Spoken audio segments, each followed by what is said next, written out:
Connect ചെയ്തിട്ട് ഇത് ഏത് വെബ്സൈറ്റിലാണ്, ഇത് എന്ത് കാറ്റഗറിയിലാണ്, ഇത് എന്ത് സാധനമാണ് എന്നതിനെ പറ്റി വിശദമായിട്ട് പഠിച്ചുണ്ടാക്കിയിട്ട് കംപ്ലീറ്റ് അതിന്റെ ഒരു പ്രൊഫൈലും കാര്യങ്ങളൊക്കെ എഴുതി വെച്ചിട്ടുള്ള ഒരു ഡീറ്റെയിൽഡ് ഉള്ള ഒരു ഇൻഡെക്സ് ആണ് യഥാർത്ഥത്തിൽ ഗൂഗിളിന്റെ മെയിൻ അസറ്റ്.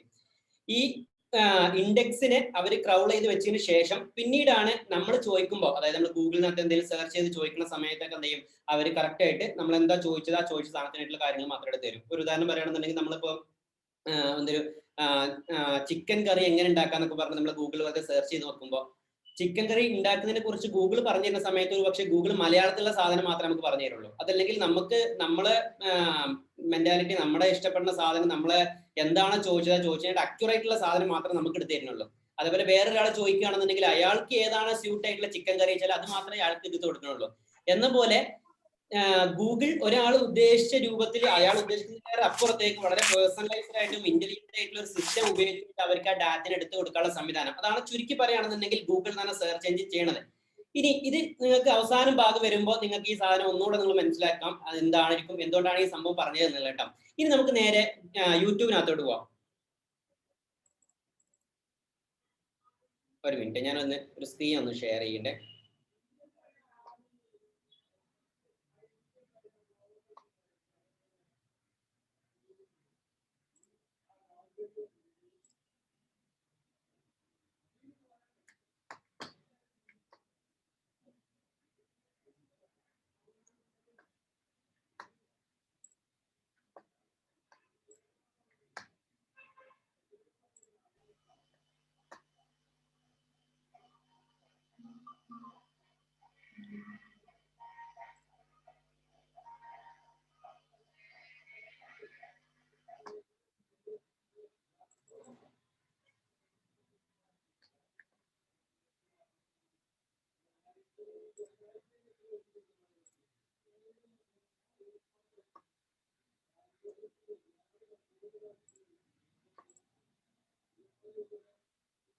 കാണുന്നുണ്ടല്ലേ? ഓക്കെ. ഇനി നമ്മൾ പറയാൻ പോകുന്നത് ഈ പറഞ്ഞ യൂട്യൂബ് മുതൽ സ്റ്റാർട്ട് ചെയ്യാൻ പോകുന്നത്. ഈ യൂട്യൂബ് നമ്മൾ നേരത്തെ പറഞ്ഞു ഗൂഗിളിന്റെ തന്നെ പ്രൊഡക്റ്റ് ആണ്. ഗൂഗിളിന്റെ ഈ പറഞ്ഞ സെർച്ച് എഞ്ചിൻ അല്ലെങ്കിൽ ഗൂഗിളിന്റെ വിഷൻ ആയിട്ടുള്ള ഡാറ്റ കളക്ട് ചെയ്തിട്ട് അത് യൂണിവേഴ്സൽ മൊത്തം ആ ഡാറ്റ എല്ലാവർക്കും ആവശ്യമുള്ള രൂപത്തിൽ വളരെ ഫ്രീ ആയിട്ട് അത് എത്തിക്കുക എന്നുള്ള ആ ഒരു വിഷനുമായിട്ട് കണക്ട് ചെയ്തുകൊണ്ട് അവർ ഡെവലപ്പ് ചെയ്തിട്ടുള്ള ഒരു സംഭവമാണ് യൂട്യൂബ്. നമുക്ക് എല്ലാവർക്കും അറിയാം യൂട്യൂബ് എന്ന് പറഞ്ഞു കഴിഞ്ഞാൽ ഒരു വീഡിയോ ഷെയറിംഗ് പ്ലാറ്റ്ഫോം ആണ് യഥാർത്ഥത്തിൽ യൂട്യൂബ്. ഈ യൂട്യൂബ് എന്ന പ്ലാറ്റ്ഫോം ഒരു വീഡിയോ ഷെയറിംഗ് എന്നതിലപ്പുറത്തേക്ക് ഒരു OTT പ്ലാറ്റ്ഫോം എന്നുള്ളത് കൂടെ പറയാം. OTT പ്ലാറ്റ്ഫോം എന്ന് പറഞ്ഞു കഴിഞ്ഞാൽ ഒരു ഓവർ ദി ടോപ്പ് പ്ലാറ്റ്ഫോം. നമുക്ക് എന്താണോ നമ്മൾ ഇഷ്ടപ്പെടുന്നത്, എന്താണോ നമ്മൾ അപ്പൊ കാണാൻ താല്പര്യപ്പെടുന്നത്, ആ വീഡിയോ അപ്പൊക്കപ്പൊ നമ്മൾ സെർച്ച് ചെയ്തിട്ട് നമ്മൾ ടോപ്പിൽ വരുന്ന സാധനത്തിന് നമ്മൾ കാണാനും, അതല്ലെങ്കിൽ നമ്മൾ ഇഷ്ടപ്പെടുന്നത് എന്താണെന്നുള്ളത് അവർക്ക് സജസ്റ്റ് ചെയ്തിട്ട് നമ്മൾ ഇഷ്ടപ്പെടുന്ന സാധനം അപ്പൊക്കപ്പൊ കാണാൻ വേണ്ടിയിട്ടുള്ള സംവിധാനം. അതാണ് ഈ OTT പ്ലാറ്റ്ഫോം കൊണ്ട് ഉദ്ദേശിക്കുന്നത്. യൂട്യൂബ് മാത്രമല്ല, OTT പ്ലാറ്റ്ഫോമുകൾ, നെറ്റ്ഫ്ലിക്സ് OTT പ്ലാറ്റ്ഫോമുകളാണ്, അതല്ലെങ്കിൽ ആമസോണിന്റെ പ്രൈം പോലുള്ള OTT പ്ലാറ്റ്ഫോമുകൾ ഇഷ്ടംപോലെ ഉണ്ട്. ഇത് സാധാരണ വീഡിയോ ഒന്നിലേറെ വലിയൊരു മാറ്റം വരുന്നത് നമുക്ക് ഇഷ്ടപ്പെട്ട സാധനം അപ്പൊക്കപ്പൊ നമുക്ക് എടുത്തിട്ട് ഓവർ ദ ടോപ്പ് മോഡലിൽ കാണാനുള്ള ഒരു സംവിധാനം. അതാണ് യഥാർത്ഥത്തിൽ ഈ യൂട്യൂബ്. എന്നാലും ഈ യൂട്യൂബ് എന്ന് പറയുമ്പോൾ OTT പ്ലാറ്റ്ഫോം മാത്രമല്ല, യൂട്യൂബ് എന്ന് പറഞ്ഞു കഴിഞ്ഞാൽ വലിയൊരു വീഡിയോ ലൈബ്രറി കൂടെയാണ് ഈ യൂട്യൂബ് എന്ന് പറഞ്ഞു കഴിഞ്ഞാൽ. അതേപോലെ തന്നെ യൂട്യൂബിനകത്ത് തന്നെ വേറൊരു പ്രധാന ഫീച്ചർ എന്താണെന്ന് വെച്ച് കഴിഞ്ഞാൽ അഡ്വർടൈസ്മെന്റ് എന്ന സംഭവം കൂടെ ഉണ്ട്. കാരണം ഈ ഗൂഗിളിനെ സംബന്ധിച്ച് ഗൂഗിള് യൂട്യൂബിനകത്ത് കുറെ ആളുകൾക്ക് വീഡിയോ പബ്ലിഷ് ചെയ്യാനും അതേപോലെ തന്നെ കുറെ ആളുകൾക്ക് വീഡിയോ കാണാനുള്ള സംവിധാനങ്ങളും ഫ്രീ ആയിട്ട് കൊടുക്കുന്നുണ്ട്. അതിന്റെ കൂടെ തന്നെ അവർ അഡ്വർടൈസിംഗ് എന്ന സംഭവം, ഇതാണ് മെയിൻ ആയിട്ട് അവരൊരു വരുമാന മാർഗം. നമുക്ക് എല്ലാവർക്കും പറയുന്ന സംഭവം തന്നെയാണ്. ഗൂഗിൾ എന്ന് പറഞ്ഞു കഴിഞ്ഞാൽ ഗൂഗിൾ ആയാലും ഫേസ്ബുക്ക് ആയാലും ഒരു അഡ്വർടൈസിംഗ് കമ്പനിയാണ്. കാരണം അവർക്ക് വരുമാനം കിട്ടുന്നത് നമ്മൾ അവർ അഡ്വർടൈസ്മെന്റ് കാണുന്നു, അഡ്വർടൈസ്മെന്റ് കണ്ടു കഴിഞ്ഞാൽ അവർക്ക് അഡ്വർടൈസർ കൊടുക്കുന്ന റവന്യൂ ഉണ്ട്, ആ റവന്യൂക്കകത്ത് നിന്ന് കിട്ടുന്ന ഒരു വരുമാനം. അതാണ് യഥാർത്ഥത്തിൽ യൂട്യൂബിനകത്ത് നിന്ന് കിട്ടുന്ന പ്രധാന ഒരു സംവിധാനം, ഒരു അഡ്വർടൈസ്മെന്റിന്റെ സംവിധാനം. എന്തായാലും ഈ യൂട്യൂബിനകത്ത് നമുക്കറിയാം, യൂട്യൂബിനകത്ത് നമുക്ക് എല്ലാവർക്കും യൂട്യൂബ് വന്നോട് കൂടിയിട്ട് OTT പ്ലാറ്റ്ഫോം വന്നതോടുകൂടി നമുക്ക് ഫ്രീ ആയിട്ട് നമുക്ക് യൂട്യൂബിനകത്ത് കണ്ടന്റ് ക്രിയേറ്റ് ചെയ്ത് വെക്കാൻ വേണ്ടിയിട്ട് ക്രിയേറ്റ് ചെയ്തിട്ടുള്ള ഇതിനകത്ത് പബ്ലിഷ് ചെയ്തിട്ട് ബ്രോഡ്കാസ്റ്റ് ചെയ്യാനും നമുക്ക് ഫ്രീ ആയിട്ട് സംവിധാനം കിട്ടി. അതാണ് യൂട്യൂബ് കൊണ്ട് പ്രധാനപ്പെട്ട ഘടകം. അപ്പൊ നമ്മളെ പോലെയുള്ള യൂട്യൂബ് അല്ലെങ്കിൽ വീഡിയോ ചെയ്യണം, അല്ലെങ്കിൽ അതുവഴി അഡ്വർടൈസ് ചെയ്യണം, അതുവഴി എന്തെങ്കിലും ബിസിനസ്സുകൾ ഡെവലപ്പ് ചെയ്യണം എന്നുള്ള പ്രതീക്ഷിക്കുന്ന ആളുകൾക്കൊക്കെ ഉള്ള പ്രധാന ഫീച്ചറും അത് തന്നെയാണ്, ഫ്രീ ആയിട്ട് നമുക്ക് ബ്രോഡ്കാസ്റ്റ് ചെയ്യാം എന്നുള്ളതാണ്. ഇതിന് മുമ്പൊക്കെ ഇതേപോലെ ഫ്രീ ആയിട്ട് അല്ലാത്ത രീതിയിൽ ബ്രോഡ്കാസ്റ്റ് ചെയ്യാനുള്ള സംവിധാനങ്ങളൊക്കെ ഉണ്ട്. പക്ഷെ ഗൂഗിളിനകത്ത് നമുക്ക് ഫ്രീ ആയിട്ട് ബ്രോഡ്കാസ്റ്റ് ചെയ്യാമെന്നുള്ളതാണ് പ്രധാനപ്പെട്ട സംവിധാനം.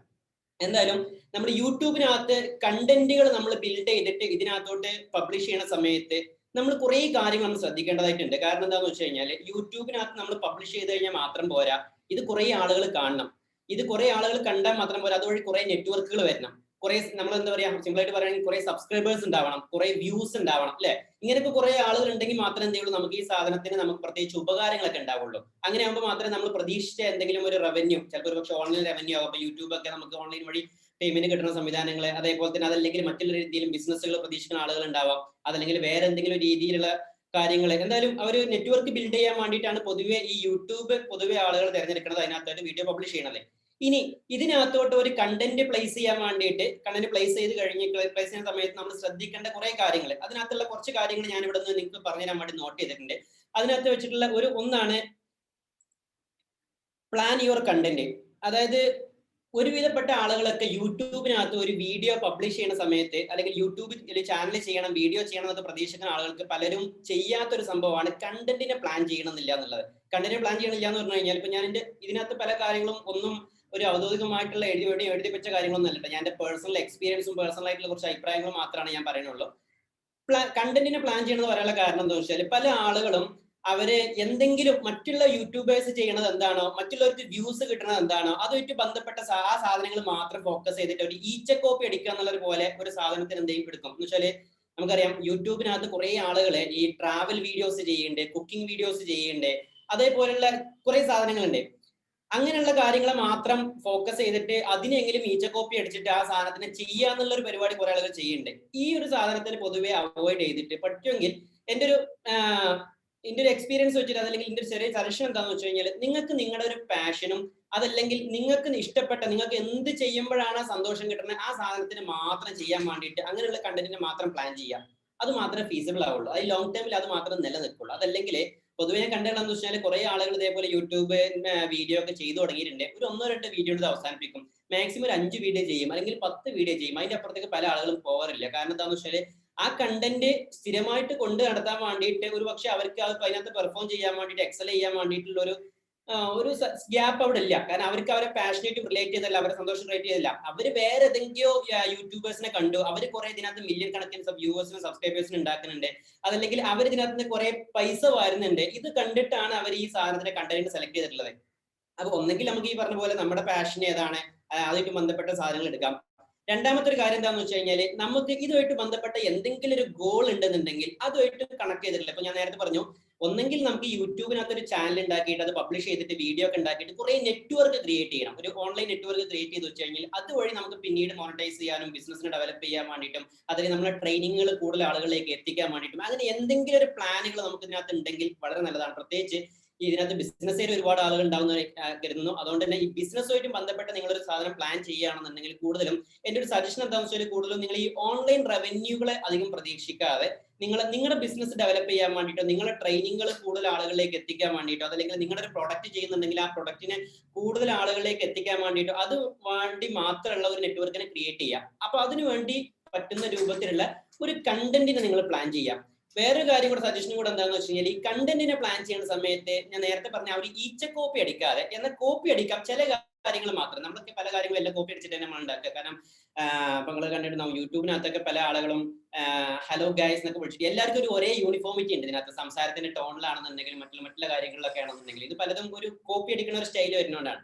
ഞാൻ അങ്ങനെ വേണ്ടെന്നുള്ളതല്ല, അതൊക്കെ ഓരോരുത്തർ ഇഷ്ടമാണ്. പക്ഷെ അതിലൊക്കെ ഉപരി ഈ സാധനം നമ്മൾ അവർ ചെയ്യുന്ന അതേ സ്ട്രാറ്റജി തന്നെ ഉപയോഗിക്കാതെ കഴിയെങ്കിൽ നമുക്ക് സെപ്പറേറ്റ് വ്യത്യസ്തമായിട്ടുള്ള പുതിയൊരു സാധനം ചെയ്യുകയാണെന്നുണ്ടെങ്കിൽ ഇപ്പൊ ഈ യാത്രാ വീഡിയോ ഒക്കെ ചെയ്യുന്ന കുറെ ആളുകളുണ്ട്. അപ്പൊ ഒരാൾ ചെയ്യുന്ന യാത്രാ വീഡിയോ അയാൾ കാണിച്ചു കൊടുക്കുന്ന അതേ സ്ഥലം കാണിക്കാതെ അല്ലെങ്കിൽ അയാൾ കാണിക്കുന്ന അതേ രൂപത്തിൽ ക്യാമറ പിടിക്കാതെ വേറെ വ്യത്യസ്തമായിട്ടുള്ള എന്തെങ്കിലും രൂപത്തിൽ അവൻ അവതരിപ്പിക്കാനോ അതിന്റെ വിഷ്വൽസ് കൊണ്ടുവരാനോ അതിന്റെ ഓഡിയോകൾ കൊണ്ടുവരാനോ അതിൽ മറ്റുള്ള എന്തെങ്കിലും രൂപത്തിൽ എന്തെങ്കിലും രീതിയിൽ വ്യത്യസ്തമാക്കുകയാണെന്നുണ്ടെങ്കിൽ വളരെ നല്ലതാണ്. പ്രത്യേകിച്ച് നമ്മൾ ഈ ലോക്ക്ഡൌൺ സമയത്തൊക്കെ ഒരുപാട് വ്യൂവേഴ്സും സബ്സ്ക്രൈബേഴ്സും നമ്മളെ സ്ക്രീൻ ടൈം ഒരുപാട് കൂടുതലാണ്, കുറെ ആളുകൾ വന്നിട്ടുണ്ട്. അപ്പൊ അതുകൊണ്ട് തന്നെ ഈ മോണിറ്റൈസേഷന്റെ ചാർജും അഡ്വർടൈസ്മെന്റിന്റെ കോസ്റ്റ് ഒക്കെ വളരെ കുറഞ്ഞുകൊണ്ടിരിക്കുക. എന്ന് വെച്ചാൽ നമുക്ക് ഇതിനകത്ത് ഓൺലൈൻ റവന്യൂ ഒക്കെ പ്രതീക്ഷിക്കുന്ന ആളുകൾക്ക് അത്ര എളുപ്പമല്ല ഈ സാധനം ഒന്ന് ടോപ്പിൽ കയറ്റിയിട്ട് റേഞ്ചിൽ കയറ്റിയിട്ട് ആ സാധനത്തിനകത്ത് പൈസ ഉണ്ടാക്കി എടുക്കുക എന്നുള്ളത്. പണ്ട് അങ്ങനെ അല്ലായിരുന്നു. പണ്ട് ഇതിനകത്ത് വ്യൂവേഴ്സിന്റെ എണ്ണം ഇപ്പൊ വ്യൂവേഴ്സിന്റെ എണ്ണം സബ്സ്ക്രൈബേഴ്സിന്റെ എണ്ണൊക്കെ പെട്ടെന്ന് കൂടുന്നുണ്ട്. പക്ഷെ അതിനൊക്കെ ഉപരി ഇതിനകത്ത് ഈ മോണിറ്റൈസ് ചെയ്ത് പൈസ ഉണ്ടാക്കുക എന്നുള്ള കാര്യങ്ങളൊന്നും അത്ര പെട്ടെന്ന് പോസിബിൾ അല്ല.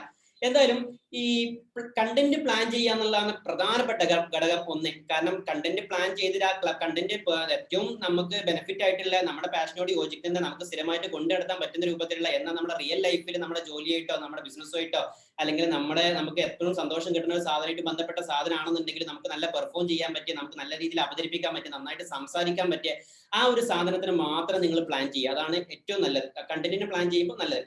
പിന്നെ ഇതിനൊക്കെ ഉപരി ഈ കണ്ടന്റിനെ പ്ലാൻ ചെയ്യുമ്പോൾ ശ്രദ്ധിക്കേണ്ട വേറെ ഘടകം എന്താണെന്ന് വെച്ച് കഴിഞ്ഞിട്ടുണ്ടെങ്കിൽ ഗൂഗിളും യൂട്യൂബ് ഒക്കെ കൂടുതലും പ്രൊമോട്ട് ചെയ്യണത് ഒരു നാരോ സ്പേസിൽ നിന്നുകൊണ്ടുള്ള സബ്ജക്റ്റിനെ തിരഞ്ഞെടുത്തിട്ട്, അതായത് ഒരു മൈക്രോ ബ്ലോഗിംഗ് എന്നാണ് പറയാം. അതായത് ഒരുപാട് കാര്യങ്ങൾ ഒരു ചാനലിൽ പറയാതെ, അതായത് ഒരുപാട് കാര്യങ്ങൾ ഉദ്ദേശിച്ചത് പല രീതിയിലുള്ള കാര്യങ്ങൾ പറയാതെ ഒരു പ്രത്യേക സബ്ജക്റ്റിനെ മാത്രം ഫോക്കസ് ചെയ്തിട്ട്, അത് ഏറ്റവും നാരോ ഏറ്റവും ചുരുക്കിയിട്ടുള്ള ഒരു സബ്ജക്റ്റിനെ മാത്രം ഫോക്കസ് ചെയ്തിട്ടുള്ള ഒരു കാര്യമാണെങ്കിൽ അതാണ് ഗൂഗിളും യൂട്യൂബൊക്കെ ഏറ്റവും കൂടുതൽ പ്രൊമോട്ട് ചെയ്യണം. നിങ്ങൾക്ക് ഭാവിയിൽ സാധ്യതയുള്ള ഒരു സാധനം കൂടുതലും അതായിരിക്കും. ഒരു ഉദാഹരണത്തിന് ഒരാളൊരു ചാനൽ തുടങ്ങി, അയാൾ നിന്റെ കാറിന്റെ റിവ്യൂ ഇടുന്നുണ്ട്, ഫുഡിന്റെ റിവ്യൂ ഇടുന്നുണ്ട്, അപ്പുറത്ത് പോയി യാത്ര ഇടുന്നുണ്ട്. അപ്പൊ അയാൾ പോണ വഴിക്ക് പല കിട്ടുന്ന കാര്യങ്ങളൊക്കെ സബ്ജക്റ്റ് ആക്കി ഇട്ട് പോകുന്ന ഒരു കാര്യമാണെന്നുണ്ടെങ്കിൽ പൊതുവെ അതിനോണ്ട് ഒരു പക്ഷെ റീച്ച് ഒക്കെ കൂട്ടാൻ പറ്റുമായിരിക്കും. പക്ഷെ അതുകൊണ്ട് ലോങ് ലൈഫിൽ നോക്കുകയാണെന്നുണ്ടെങ്കിൽ അതുകൊണ്ട് പ്രത്യേകിച്ച് ഉപകാരങ്ങളൊന്നും ഉണ്ടായിക്കോളുന്നില്ല. അതേസമയം ചില ആളുകൾ കണ്ടിട്ടുണ്ട് ഈ നായക്കുട്ടിനൊക്കെ വളർത്തുന്ന, അല്ലെങ്കിൽ നായക്കുട്ടിനെ പറ്റി മാത്രമുള്ള ബ്ലോഗിങ്. അയാൾ ചെയ്യുമ്പോൾ നായക്കുട്ടിനെ പറ്റി മാറുള്ള കാര്യങ്ങൾ മാത്രമാണ്. ചിലക്കാർ ഫിഷ് ആയിട്ട് ബന്ധപ്പെട്ട കാര്യങ്ങൾ മാത്രം, അയാൾ ഫിഷിംഗ് ആയിട്ട് ബന്ധപ്പെട്ടുള്ള കാര്യങ്ങൾ മാത്രം, അയാൾ ഏത് വീഡിയോ എടുത്ത് നോക്കുകയാണെങ്കിൽ അതിപ്പോൾ അത് മാത്രമേ ഉണ്ടാവുള്ളൂ. ഇതാണ് മൈക്രോ ബ്ലോഗിങ്. അതായത് ഒരു പ്രത്യേക നാരോ സബ്ജക്റ്റിലേക്ക് മാത്രം ഫോക്കസ് ചെയ്തിട്ട് അതിനെ നമ്മൾ കണ്ടന്റ് ആക്കി എടുത്തിട്ട് ആ ഒരു സാധനത്തിൽ നമ്മൾ സ്ഥിരമായിട്ട് പബ്ലിഷ് ചെയ്ത് കൊണ്ടുപോകുകയാണെന്നുണ്ടെങ്കിൽ അതാണ് ഏറ്റവും നല്ലത്. അപ്പോൾ ഈ കണ്ടന്റിനെ പ്ലാൻ ചെയ്യുക എന്നുള്ളത് വളരെ ഇമ്പോർട്ടന്റ് ആയിട്ടുള്ള കാര്യമാണ്. മാത്രമല്ല അത് ഈ പറഞ്ഞ പോലെ നമ്മളൊരു യൂട്യൂബ് ചാനൽ തുടങ്ങുന്നതിന് മുമ്പ് നമ്മൾ എടുക്കേണ്ട ഒരു പ്രധാനപ്പെട്ട ഒരു കാര്യം കൂടെയാണ്. ഇനി അടുത്തത് നമുക്ക് വളരെ പെട്ടെന്ന് അടുത്തതിലേക്ക് പോവാം. അടുത്തത് കണ്ടന്റിനെ ക്രിയേറ്റ് ചെയ്യുക എന്നുള്ളതാണ്. അപ്പോൾ ഓൾറെഡി നമ്മൾ പ്ലാൻ ചെയ്തു എന്ത് കണ്ടന്റ് ആണ് നമ്മൾ ചെയ്യുന്നത്. അങ്ങനെയാണെന്നുണ്ടെങ്കിൽ അതിന് വേണമെന്നുണ്ടെങ്കിൽ നിങ്ങൾക്ക് വേണമെങ്കിൽ റോഡ് മാപ്പ് ഒക്കെ ഉണ്ടാക്കി വെക്കാം. നമ്മളൊരു വർഷത്തേക്ക് നമ്മൾ ഇങ്ങനെയൊക്കെ ചെയ്യും. നമുക്ക് കലണ്ടർ ഉണ്ടാക്കി വെക്കാം. നമ്മൾ അടുത്ത ഓണത്തിന് ഇന്നൊരു സംഭവം, അതല്ലെങ്കിൽ അടുത്ത ഓരോ ആഴ്ചയിൽ ഇങ്ങനെ ചെയ്യണം, മാസം ഇങ്ങനെ ചെയ്യണം എന്നൊക്കെ പറഞ്ഞിട്ട് കുറെ കാര്യങ്ങൾ നിങ്ങൾക്ക് വേണമെന്നുണ്ടെങ്കിൽ ചെയ്തു വെക്കാവുന്നതാണ്. ഇതിനൊക്കെ പുറമെ ഈ പ്ലാൻ ചെയ്തിട്ടുള്ള സാധനം ഒരു പ്രത്യേക ഗോളിനെ ബേസ് ചെയ്താവാം. അതിന് പ്രത്യേക കലണ്ടർ ഒക്കെ ഉണ്ടാക്കി റോഡ് മാപ്പ് ഒക്കെ ഉണ്ടാക്കി ഈ സാധനത്തെ മുന്നോട്ട് പോവുകയാണെന്നുണ്ടെങ്കിൽ ഇനി അടുത്ത് നമ്മൾ ഈ സാധനത്തിന്റെ കണ്ടന്റിനെ ക്രിയേറ്റ് ചെയ്യുക എന്നുള്ളതാണ്. കണ്ടന്റ് ക്രിയേറ്റ് ചെയ്യുമ്പോൾ എനിക്ക് നിങ്ങളോട് പറയാനുള്ളത്, ഈ കണ്ടന്റ് ക്രിയേറ്റ് ചെയ്യുമ്പോൾ നമുക്ക് അവൈലബിൾ ആയിട്ടുള്ള സോഴ്സിനെ ഉപയോഗപ്പെടുത്തിക്കൊണ്ട് തന്നെ ചെയ്യാൻ വേണ്ടിയിട്ട് മാക്സിമം ശ്രമിക്കുക. അതല്ലെങ്കിൽ നമ്മൾ ഈ പറഞ്ഞ പോലെ ഇപ്പൊ ചില കണ്ടന്റുകൾ ബിൽഡ് ചെയ്യണം എന്നുണ്ടെങ്കിൽ ക്യാമറ വേണം, ചിലതിന് ക്യാമറ വേണ്ടിയില്ല. ചിലപ്പോൾ മറ്റുള്ള എന്തെങ്കിലും ഓൺലൈനിൽ മറ്റുള്ള എന്തെങ്കിലും കണ്ടന്റുകൾ എടുത്തുകൊണ്ട് വേണമെങ്കിൽ ചെയ്യാം. ചില ആളുകളുടെ ചിത്രം വരച്ചിട്ടോ അല്ലെങ്കിൽ മറ്റുള്ള എന്തെങ്കിലും രൂപത്തിലൊക്കെ ചെയ്യുന്ന ആളുകൾ ഉണ്ടാവും. ചില കണ്ടന്റുകൾ ക്രിയേറ്റ് ചെയ്യുമ്പോൾ ഫേസ് കാണിക്കേണ്ടി വരും, ചില കണ്ടന്റ് ക്രിയേറ്റ് ചെയ്യുമ്പോൾ ഫേസ് കാണിക്കണ്ട, ചിലതിന് ഓഡിയോ മാത്രം മതിയാവും. അപ്പോൾ അവരുടെ പ്ലാനിനനുസരിച്ചാണ് ഓരോ കണ്ടന്റ് ഉണ്ടാവുക. ഈ കണ്ടന്റിനെ ക്രിയേറ്റ് ചെയ്യുമ്പോൾ നിങ്ങൾ കണ്ടന്റ് ക്രിയേറ്റ് ചെയ്യാൻ വേണ്ടി എടുക്കുന്ന എക്യുപ്മെന്റ്സുകൾ അത്യാവശ്യം നല്ല ക്വാളിറ്റിയിൽ എക്യുപ്മെന്റ്സ് ആണെങ്കിൽ നല്ലത്. ഇപ്പൊ ക്യാമറ, മൈക്ക് അങ്ങനെയുള്ള കാര്യങ്ങൾ നല്ല ക്വാളിറ്റിയിൽ എക്യുപ്മെന്റ്സ് ഒക്കെ എടുക്കുകയാണെങ്കിൽ നല്ലത്. ഈ കറ്റ ക്വാളിറ്റിയിലുള്ള എക്യുപ്മെന്റ്സ് എടുത്തില്ലാന്നുണ്ടെങ്കിൽ ഇപ്പൊ പിന്നെ ഈ എക്യുപ്മെന്റ്സിന് അത്ര വലിയൊരു എന്താ പറയാ പൈസ മുടക്കി ചെയ്യേണ്ട ആവശ്യങ്ങളൊന്നും ഇല്ല. കാരണം നമ്മൾ അത്യാവശ്യം നമ്മളൊരു മൊബൈൽ ഫോൺ എടുത്ത് നോക്കി കഴിഞ്ഞാൽ തന്നെ അത് അത്യാവശ്യം നല്ല ക്വാളിറ്റിയിലെ ക്യാമറ ഒക്കെ ആണെന്നുണ്ടെങ്കിൽ അതിനകത്ത് നമ്മൾ നല്ല ക്വാളിറ്റിയിൽ HD മോഡലിൽ ഷൂട്ട് ചെയ്ത് നല്ല ലൈറ്റിംഗ് ഒക്കെ കൊടുത്ത് നല്ല ക്വാളിറ്റിയിൽ എടുത്തിട്ട് നല്ല സൗണ്ടിലൊക്കെ എടുക്കാൻ പറ്റുകയാണെന്നുണ്ടെങ്കിൽ നല്ലതാണ്. ആ ഒരു രീതിയിൽ നമുക്ക് അവൈലബിൾ ആയിട്ടുള്ള റിസോഴ്സ് ഉപയോഗിച്ചുകൊണ്ട് നമ്മൾ ആ സാധനത്തിന് അത്യാവശ്യം നല്ല രീതിയിൽ ആ കണ്ടന്റിനെ ബിൽഡ് ചെയ്യുക എന്നുള്ളതാണ്. ഈ കണ്ടന്റിനെ ബിൽഡ് ചെയ്യുന്ന സമയത്തും ശ്രദ്ധിക്കേണ്ട 1-2 കാര്യങ്ങളുണ്ട്. അത് ഞാനത് അവസാനത്തെ ഭാഗത്തോട്ട് ഞാൻ കയറാം. അതിനു മുമ്പായിട്ട് അടുത്തത് ടാർഗറ്റഡ് ഓഡിയൻസ് ആണ്. ടാർഗറ്റഡ് ഓഡിയൻസ് എന്ന് പറയുമ്പോൾ ഞാൻ നേരത്തെ പറഞ്ഞു നമുക്ക് ഓൾറെഡി ഒരു പ്ലാൻ ഉണ്ട്, എന്താണ് ചെയ്യേണ്ടത് എന്നുള്ള ഒരു പ്ലാൻ ഉണ്ട്. ആ പ്ലാനിനോട് കൂടെ തന്നെ നിങ്ങൾക്ക് ഒരു ഗോളും വേണമെന്ന് പറഞ്ഞു. അതായത് ഇത് എന്താണ് നമ്മൾ ഇതുകൊണ്ട് ചെയ്യേണ്ടത്. ഓൺലൈൻ വഴി പൈസ ജനറേറ്റ് ചെയ്യുന്ന ഒരു പരിപാടി ആവശ്യത്തിന് വേണ്ടിയിട്ടാണോ, അതല്ലെങ്കിൽ നമുക്ക് നമ്മുടെ കയ്യിൽ പ്രോഡക്റ്റ് ഉണ്ട് അത് വിൽക്കലാണോ, അതല്ലെങ്കിൽ നമ്മുടെ കമ്പനീന്റെ പ്രൊമോഷൻ ആണോ, അതല്ലാതെ തന്നെ മറ്റുള്ള നമ്മളെ ട്രെയിനിങ് ചെയ്യാൻ വേണ്ടി കൂടുതൽ ആളുകളെ നമ്മുടെ നെറ്റ്വർക്കിലേക്ക് ഉൾപ്പെടുത്തലാണോ, അതല്ലെങ്കിൽ നമ്മുടെ ട്രെയിനിങ്ങുകളോ പുസ്തകങ്ങളോ ഒക്കെ വിൽക്കലാണോ, എന്താണ് നമ്മുടെ ഗോൾ ഉണ്ടോ. ഈ ഗോളിനെ ബേസ് ചെയ്തിട്ട് നമ്മളൊരു ഓഡിയൻസിനെയും കൂടെ നമ്മൾ ഓൾറെഡി ടാർഗറ്റ് ചെയ്ത് വെച്ചിട്ടുണ്ടാവണം. എന്ന് വെച്ചാൽ നമ്മുടെ പ്രൊഡക്റ്റ് ഒരു പക്ഷേ വില കുറഞ്ഞൊരു പ്രൊഡക്റ്റ് ആവാം, അല്ലെങ്കിൽ വില കൂടിയൊരു പ്രീമിയം പ്രൊഡക്റ്റ് ആവാം. അപ്പൊ പിന്നെ പ്രീമിയം ചാർജ് ചെയ്തിട്ട് കഴിഞ്ഞാൽ ആ ഒരു രൂപത്തിലാണ് പോവുക. അതല്ലെങ്കിൽ ഒരു മീഡിയം റേഞ്ചിലുള്ള ആളുകളാണ് വേണ്ടത്, സ്റ്റുഡൻസ് ആണ് വേണ്ടത്, പാരന്റ്സ് ആണ് വേണ്ടത്, വർക്കേഴ്സ് ആണ് വേണ്ടത്, എംപ്ലോയീസ് ആണ്, അതല്ലെങ്കിൽ മറ്റുള്ള എന്തെങ്കിലും ബിസിനസ്സുകാരാണ് വേണ്ടത്, അതല്ലെങ്കിൽ ഒരു പ്രത്യേക സാധനങ്ങൾ ഉപയോഗിക്കുന്ന ആളുകൾ, ഇപ്പൊ വണ്ടി കാറൊക്കെ ഉപയോഗിക്കുന്ന ആളുകളാണ് വേണ്ടത്. അപ്പൊ കാറ് ഏറ്റവും റിലീവ് ചെയ്യുന്ന ആളുകളൊക്കെ പൊതുവെ അങ്ങനെയുണ്ട് ടാർഗറ്റ് ചെയ്യുക. എന്ന പോലെ നമുക്ക് നമ്മുടെ ഓഡിയൻസ് ആരാവണം എന്നുള്ളത് മുൻകൂട്ടി നമുക്കൊരു നിശ്ചയം ഉണ്ടാവണം. എന്നാൽ മാത്രമേ ഈ സാധനത്തിനെ പബ്ലിഷ് ചെയ്യണതും കണ്ടന്റ് ക്രിയേറ്റ് ചെയ്യുന്ന സമയത്തും പ്ലാൻ ചെയ്യുന്ന സമയത്തൊക്കെ ഒരുപാട് കാര്യങ്ങൾ നമുക്ക് സെറ്റ് ചെയ്യാറുണ്ട്. അപ്പൊ അതുകൊണ്ടാണ് ഓഡിയൻസിനെ നമ്മൾ മുൻകൂട്ടി നമ്മൾ ടാർഗറ്റ് ചെയ്തിട്ടുണ്ടാവണം, ഇത് ആരാണ് കാണേണ്ടത് എന്നുള്ളത്. അപ്പോൾ ചിലപ്പോൾ ഒരു പക്ഷേ നിങ്ങൾ ഒരു സാധനം പബ്ലിഷ് ചെയ്യുന്ന സമയത്ത് നിങ്ങൾക്ക് ചിലപ്പോൾ നെഗറ്റീവ് കമന്റുകളൊക്കെ നിങ്ങൾ കണ്ടിട്ടുണ്ടാവും. സാധാരണ യൂട്യൂബേഴ്സ് ഒക്കെ കുറെ നെഗറ്റീവ് കമന്റ്സിന് റീപ്ലൈ കൊടുക്കുന്നത്, അല്ലെങ്കിൽ അതിനെ അവോയ്ഡ് ചെയ്യുന്നൊക്കെ പറഞ്ഞിട്ട് കുറെ സംഭവങ്ങളൊക്കെ. നെഗറ്റീവ് കമന്റ്സ് ഒരുപാട് നിങ്ങൾ പ്രതീക്ഷിക്കാം. അത് ഈ ടാർഗറ്റ് ഓഡിയൻസിന്റെ അപ്പുറത്തേക്ക് പോകുന്ന സമയം ഉണ്ടാവുമ്പോഴാണ് ഈ നെഗറ്റീവ് കമന്റ്സ് ഉള്ളത്. ആ ഓഡിയൻസിനെ ഒരുപക്ഷെ നിങ്ങൾക്ക് ആവശ്യമില്ല, നിങ്ങളുടെ ടാർഗറ്റഡ് ഓഡിയൻസ് ആണ് നിങ്ങൾ കരുതി നെഗറ്റീവ് കമന്റ്സിനെ നിങ്ങൾക്ക് വേണമെങ്കിൽ അവോയ്ഡ് ചെയ്യാം, അതല്ലെങ്കിൽ അതിന് കമന്റ് ചെയ്യുക, ഡിലീറ്റ് ചെയ്യുക, എന്തുവാണെന്നുണ്ടെങ്കിലും ചെയ്യാം.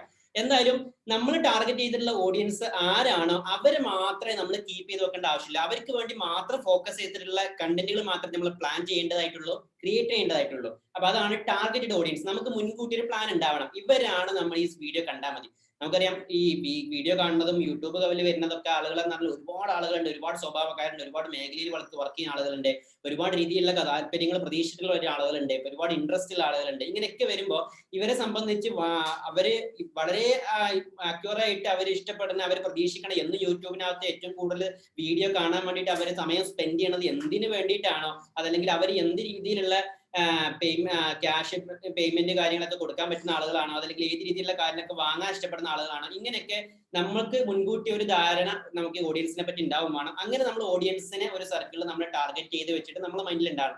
അപ്പൊ ഇതിന്റെ ഉദ്ദേശം എന്താണെന്ന് വെച്ച് കഴിഞ്ഞാൽ മറ്റൊന്നുമല്ല, ഈ ഓഡിയൻസിനെ നമ്മൾ കണ്ടെത്തുന്നതും സപ്ലൈ ചെയ്യുന്നതും നമ്മളല്ല, ഗൂഗിൾ ആണ്. പക്ഷെ ആ ഗൂഗിളിനെ ഇതിന് വേണ്ടിയിട്ട് ഒപ്റ്റിമൈസ് ചെയ്യാൻ വേണ്ടിയിട്ടാണ് നമ്മൾ ആ ടാർഗറ്റഡ് ഓഡിയൻസിനെ നമ്മൾ സെറ്റ് ചെയ്ത് വെക്കണം, നമ്മൾ കണ്ടുവെക്കണം എന്ന് പറയുന്നത്. കാരണം നമുക്കറിയാം, നമ്മുടെ മുന്നിൽ ഇപ്പോൾ 4 ആൾ വന്നിട്ടുണ്ട്.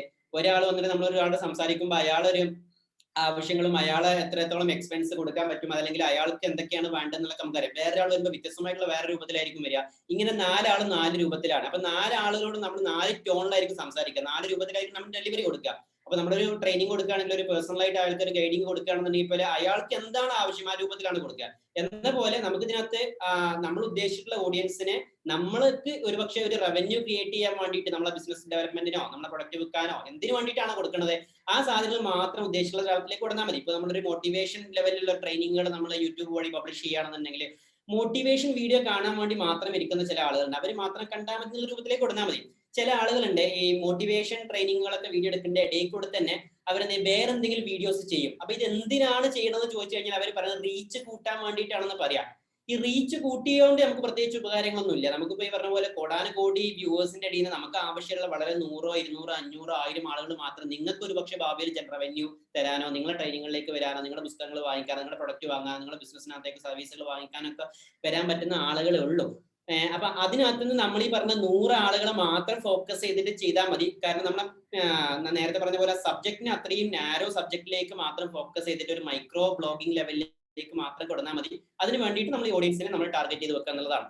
അടുത്ത വേറൊരു കാര്യം എന്താണെന്ന് വെച്ച് കഴിഞ്ഞാല് റെഗുലർ ആയിട്ട് അപ്ലോഡിങ് കൊടുക്കുക എന്നുള്ളതാണ്. അതായത് ഈ പറഞ്ഞ പോലെ നമുക്ക് ചില ആളുകൾക്ക് ചില പ്ലാനുകളൊക്കെ ഉണ്ടാവാം. ചിലപ്പോൾ പക്ഷേ മാസത്തിൽ ഒരു ദിവസമോ അല്ലെങ്കിൽ ആഴ്ചയിൽ ഒരു ദിവസമോ ഡെയിലി വീഡിയോ ചെയ്യുന്ന ആളുകളുണ്ട്, 2 ദിവസം കൂടുന്ന വീഡിയോ ചെയ്യുന്ന ആളുകളുണ്ട്.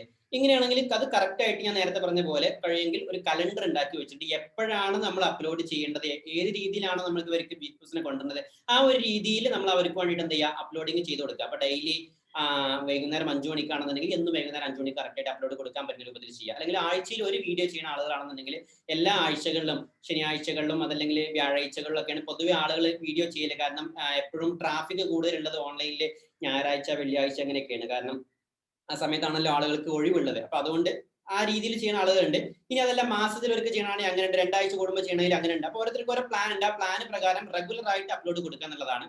പിന്നെ മാക്സിമം കണ്ടന്റിനനുസരിച്ചാണ് കേട്ടോ എപ്പോഴാണ് അപ്ലോഡ് ചെയ്യേണ്ടത് എന്നുള്ളത്. ഇപ്പൊ ഡെയിലി ചെയ്യേണ്ട ചില കണ്ടന്റുകൾ ഉണ്ടാവാം, ചിലപ്പോൾ ആഴ്ചയിൽ കൊടുത്താൽ മതിയാവും, ചിലപ്പോൾ മാസത്തിൽ കൊടുക്കേണ്ടി വരും. അത് നിങ്ങൾ ഉപയോഗിക്കുന്ന കണ്ടന്റ് അനുസരിച്ചാണ്. അപ്പൊ അതുകൊണ്ട് ഞാൻ പ്രത്യേകം പറയണില്ല നിങ്ങൾ ഇന്ന സമയത്ത് തന്നെ ചെയ്യണമെന്നൊന്നുമില്ല. പക്ഷെ എന്നിരുന്നാലും കൂടുതൽ ആളുകൾ വ്യൂവേഴ്സും വരാൻ സാധ്യത ഉള്ളത് എപ്പോഴെങ്കിലും മിനിമം ഡെയിലിയോ അല്ലെങ്കിൽ 2 ദിവസം കൂടുമ്പോഴോ ആഴ്ചയിൽ 3 വീഡിയോ എങ്കിലും അപ്ലോഡ് ചെയ്യുന്ന ആളുകളാണെന്നുണ്ടെങ്കിൽ അവരെ സംബന്ധിച്ച് വ്യൂസിന്റെ എണ്ണം കൂടാൻ സാധ്യതയുണ്ട്. അത്രയും വ്യൂസിന് കിട്ടാൻ സാധ്യതയുണ്ട്, കൂടുതൽ സബ്സ്ക്രൈബേഴ്സിന് കിട്ടാനും സാധ്യതയുണ്ട്. കാരണം റെഗുലർ ആയിട്ട് വീഡിയോ പോകുമ്പോൾ നമ്മുടെ നെറ്റ്വർക്കിൽ നിന്ന് അയാൾ മിസ്സായി പോവാതെ സ്ഥിരമായിട്ട് നിലനിൽക്കുന്നുള്ളതാണ്. ഒരു ഉദാഹരണത്തിന് നിങ്ങളൊരു വീഡിയോ പബ്ലിഷ് ചെയ്തു, ഞാൻ ആ വീഡിയോ കണ്ടു. നിങ്ങൾ പബ്ലിഷ് ചെയ്ത വീഡിയോ ഇന്ന് ഞാൻ കണ്ടു, ഞാൻ നാളെയും മറ്റന്നാളെയും അതിന്റെ പിറ്റേന്ന് എല്ലാ ദിവസങ്ങളും യൂട്യൂബ് സെർച്ച് ചെയ്ത യൂട്യൂബിൽ വീഡിയോ കാണുന്ന ഒരാളാണ്. നിങ്ങൾ വീഡിയോ അപ്ലോഡ് ചെയ്തത് പിന്നെ 2 ആഴ്ച കഴിഞ്ഞിട്ടാണ്. ഈ 2 ആഴ്ച കഴിയുന്ന സമയമോട് കൂടിയിട്ട് നിങ്ങൾ അതേ മേഖലയിലുള്ള, നിങ്ങൾ കൊടുക്കുന്ന അതേ സബ്ജക്റ്റുമായിട്ട് ബന്ധപ്പെട്ടുള്ള വേറെ കുറെ ആളുകളുടെ വീഡിയോ ഞാൻ നാളെയും മറ്റന്നാളെയും പല ദിവസങ്ങളായിട്ട് കാണുന്നുണ്ട്. അതോടുകൂടി എന്ത് ചെയ്യും, യൂട്യൂബ് പതുക്കെ നിങ്ങളുടെ വീഡിയോയിലേറെ ഇമ്പോർട്ടൻസി നിങ്ങളുടെ അതേ മേഖലയിലുള്ള വേറൊരാൾക്ക് ഇമ്പോർട്ടൻസ് കൊടുക്കുകയും ചെയ്യും. ഞാൻ പതുക്കെ കൺവേർട്ട് ചെയ്തിട്ട് നിങ്ങളെ വീഡിയോ കാണാതെ നിങ്ങളുടെ തന്നെ അതുപോലെയുള്ള മറ്റൊരു വീഡിയോ കാണുന്ന വേറൊരാള് നെറ്റ്വർക്കിൽ ഇങ്ങനെ പോയിക്കൊണ്ടേയിരിക്കുകയാണ്. അപ്പൊ അതുകൊണ്ടാണ് ഒന്നെങ്കിൽ മാക്സിമം ഷോർട്ട് ആക്കി കൊടുക്കുകയാണെങ്കിൽ വളരെ നല്ലത്. പക്ഷെ എല്ലാ കണ്ടന്റും അങ്ങനെ ആയിക്കൊള്ളുന്നില്ല. കാരണം അതും ഞാൻ ഇതിന്റെ അവസാനത്തിൽ ഒന്നുകൂടെ വ്യക്തമായിട്ട് പറയാം. അതായത് നമ്മളൊരു വീഡിയോ യൂട്യൂബിനകത്ത് കാണുമ്പോൾ നമ്മൾ ഒരു വീഡിയോ മാത്രമല്ല കാണും, ഒരുപാട് വീഡിയോ കാണും. നമ്മൾ കുക്കിംഗ് വീഡിയോ കാണും, അതല്ലെങ്കിൽ ട്രാവൽ വീഡിയോ കാണും, അതല്ലെങ്കിൽ വേറെ ടെക്നോളജി ബേസിലുള്ള ഒരു വീഡിയോ കാണും, ബിസിനസ്സുമായിട്ട് ബന്ധപ്പെട്ട ഒരു വീഡിയോ കാണും, അതല്ലെങ്കിൽ മറ്റുള്ള എന്തെങ്കിലും രൂപത്തിലുള്ള ട്രെയിനിങ് മോട്ടിവേഷണൽ വീഡിയോ കാണും. അപ്പോൾ ഒരു മോട്ടിവേഷണൽ വീഡിയോ നമ്മൾ ഇന്ന് കണ്ടു കഴിഞ്ഞാൽ ചിലപ്പോൾ നമ്മൾ ഒരാഴ്ച കഴിഞ്ഞിട്ടൊക്കെ കാണാൻ പ്രതീക്ഷിക്കുള്ളൂ. അങ്ങനെയുള്ള കുറെ ആളുകളുണ്ടാവും. അതല്ലെങ്കിൽ ചില സാധനങ്ങൾ എപ്പോഴും വേണ്ട, എന്നും കാണുമ്പോൾ ഇത് ഒരു പ്രത്യേക ഒരു അലർജി ആയിരിക്കും, അതല്ലെങ്കിൽ അതിനോട് പ്രത്യേകിച്ച് ഒരു അട്രാക്ഷൻ ഒന്നും തോന്നില്ല. ഇത് എപ്പോഴെങ്കിലും ഇടയ്ക്കിടയ്ക്ക് ഇങ്ങനെ ഒരാഴ്ച കൂടുമ്പോൾ ഇങ്ങനെ വരുമ്പോൾ അത് ഒരു സംഭവമായിട്ട് തോന്നും. അങ്ങനെയുള്ള ചില സബ്ജക്റ്റുകളൊക്കെ ആണെന്നുണ്ടെങ്കിൽ അതിന് ആഴ്ചയിൽ മാത്രം കൊടുത്താൽ മതി. ഇനി അതല്ല, എന്നും കണ്ടാലും മടുക്കാത്ത രൂപത്തിലുള്ള സാധനങ്ങളൊക്കെ ആണെന്നുണ്ടെങ്കിൽ നിങ്ങൾ ഡെയിലി അതല്ലെങ്കിൽ ആഴ്ചയിൽ ഒരു 2-3 പാർട്ടായിട്ടാണ് ഈ സാധനത്തിനെ അപ്ലോഡ് ചെയ്ത് കൊടുക്കാനുള്ള സംവിധാനം ചെയ്യാം. മാത്രമല്ല റെഗുലർ ആയിട്ട് തന്നെ ചെയ്യുക. റെഗുലർ അല്ലാതെ ആക്കി കഴിഞ്ഞിട്ടുണ്ടെങ്കിൽ എന്ന് വെച്ചാൽ ഒരാൾ ഇന്നൊരു വീഡിയോ അപ്ലോഡ് ചെയ്തു ചാനലിനകത്ത്, ഒരു 6 മാസം കഴിഞ്ഞിട്ട് അടുത്തൊരു വീഡിയോ ചെയ്തു, അതല്ലെങ്കിൽ 6 മാസം കഴിഞ്ഞിട്ട് വീണ്ടും പിന്നെ വീഡിയോ ചെയ്യാൻ ശ്രമിച്ചു. ആദ്യം ചെയ്ത വീഡിയോ കൊണ്ട് പ്രത്യേകിച്ച് അയാൾക്ക് ഒരു ഉപകാരങ്ങളൊന്നുമില്ല. കാരണം എന്താണെന്ന് വെച്ച് കഴിഞ്ഞാൽ യൂട്യൂബിന്റെ വ്യൂവേഴ്സ് എന്ന് പറഞ്ഞു കഴിഞ്ഞാൽ യൂട്യൂബിനകത്ത് സ്ഥിരമായിട്ട് ഇങ്ങനെ സാധനങ്ങൾ ഇങ്ങനെ കണ്ടുകൊണ്ടിരിക്കുകയാണ്. അവർക്ക് സ്ഥിരമായിട്ട് നമ്മൾ ഈ സാധനം റെഗുലർ ആയിട്ട് കൊടുത്താൽ മാത്രമേ നമ്മുടെ നെറ്റ്വർക്കിൽ അയാൾ പിടിച്ചു നിൽക്കുള്ളൂ. അതല്ലെങ്കിൽ നമ്മൾ നേരത്തെ പറഞ്ഞ പോലെ ഇന്ന് അപ്ലോഡ് ചെയ്തു 6 മാസം ആകുമ്പോഴേക്കും അയാളെ പ്രയോറിറ്റി ലിസ്റ്റിനകത്ത് നിന്ന് നമ്മുടെ വീഡിയോസും നമ്മുടെ ചാനലൊക്കെ എപ്പോഴോ കഴിഞ്ഞു പോയിട്ടുണ്ടാവും. നമ്മുടെ ആ ഒരു വീഡിയോന്റെ ആ ഒരു സബ്ജക്റ്റിന് പകരക്കാരൻ എപ്പോഴോ അയാൾക്ക് വേണ്ടി വേറെ പുതിയ ആളുകൾ വന്നു കഴിഞ്ഞു. അപ്പോൾ തന്നെ ഒരിക്കലും ലോങ് ടൈമിൽ കുറച്ചു കാലം കഴിഞ്ഞ് നമുക്ക് ഇഷ്ടമുള്ള സമയത്ത് മാത്രം ചെയ്യുന്ന സമയം ഒഴിവാക്കുക. പകരം റെഗുലർ ആയിട്ട് തന്നെ കൊടുക്കുക. മിനിമം ആഴ്ചയിൽ ഒരു ദിവസം ഒരു വീഡിയോ എങ്കിലും കൊടുക്കുക, അല്ലെങ്കിൽ 2 ആഴ്ച അല്ലെങ്കിൽ ഒരു മാസത്തിലൊക്കെ വെച്ചിട്ടാണെങ്കിൽ അങ്ങനെ കൊടുക്കുക. ഏറ്റവും ഷോർട്ട് ആയിട്ട് ഞാൻ നേരത്തെ പറഞ്ഞ പോലെ ഒരു 2 ദിവസം 3 ദിവസമൊക്കെ കൂടുന്ന സമയത്തെങ്കിലും വീഡിയോ പബ്ലിഷ് ചെയ്യുകയാണെന്നുണ്ടെങ്കിൽ ആ ഒരു രീതിയിൽ സബ്ജക്റ്റ് ആണെന്നുണ്ടെങ്കിൽ ആളുകൾ പെട്ടെന്ന് വ്യൂവേഴ്സിനും സബ്സ്ക്രൈബേഴ്സിനും എണ്ണം കൂട്ടാനും പറ്റും. നിങ്ങൾക്ക് വേണമെങ്കിൽ കൂടുതൽ റവന്യൂ അതിനകത്ത് ക്രിയേറ്റ് ചെയ്തെടുക്കുകയും ചെയ്യാം. അതാണ് ഒന്ന്. മറ്റൊന്ന് എന്ന് വെച്ചാൽ കണക്ട് വിത്ത് യുവർ വ്യൂവേഴ്സ്.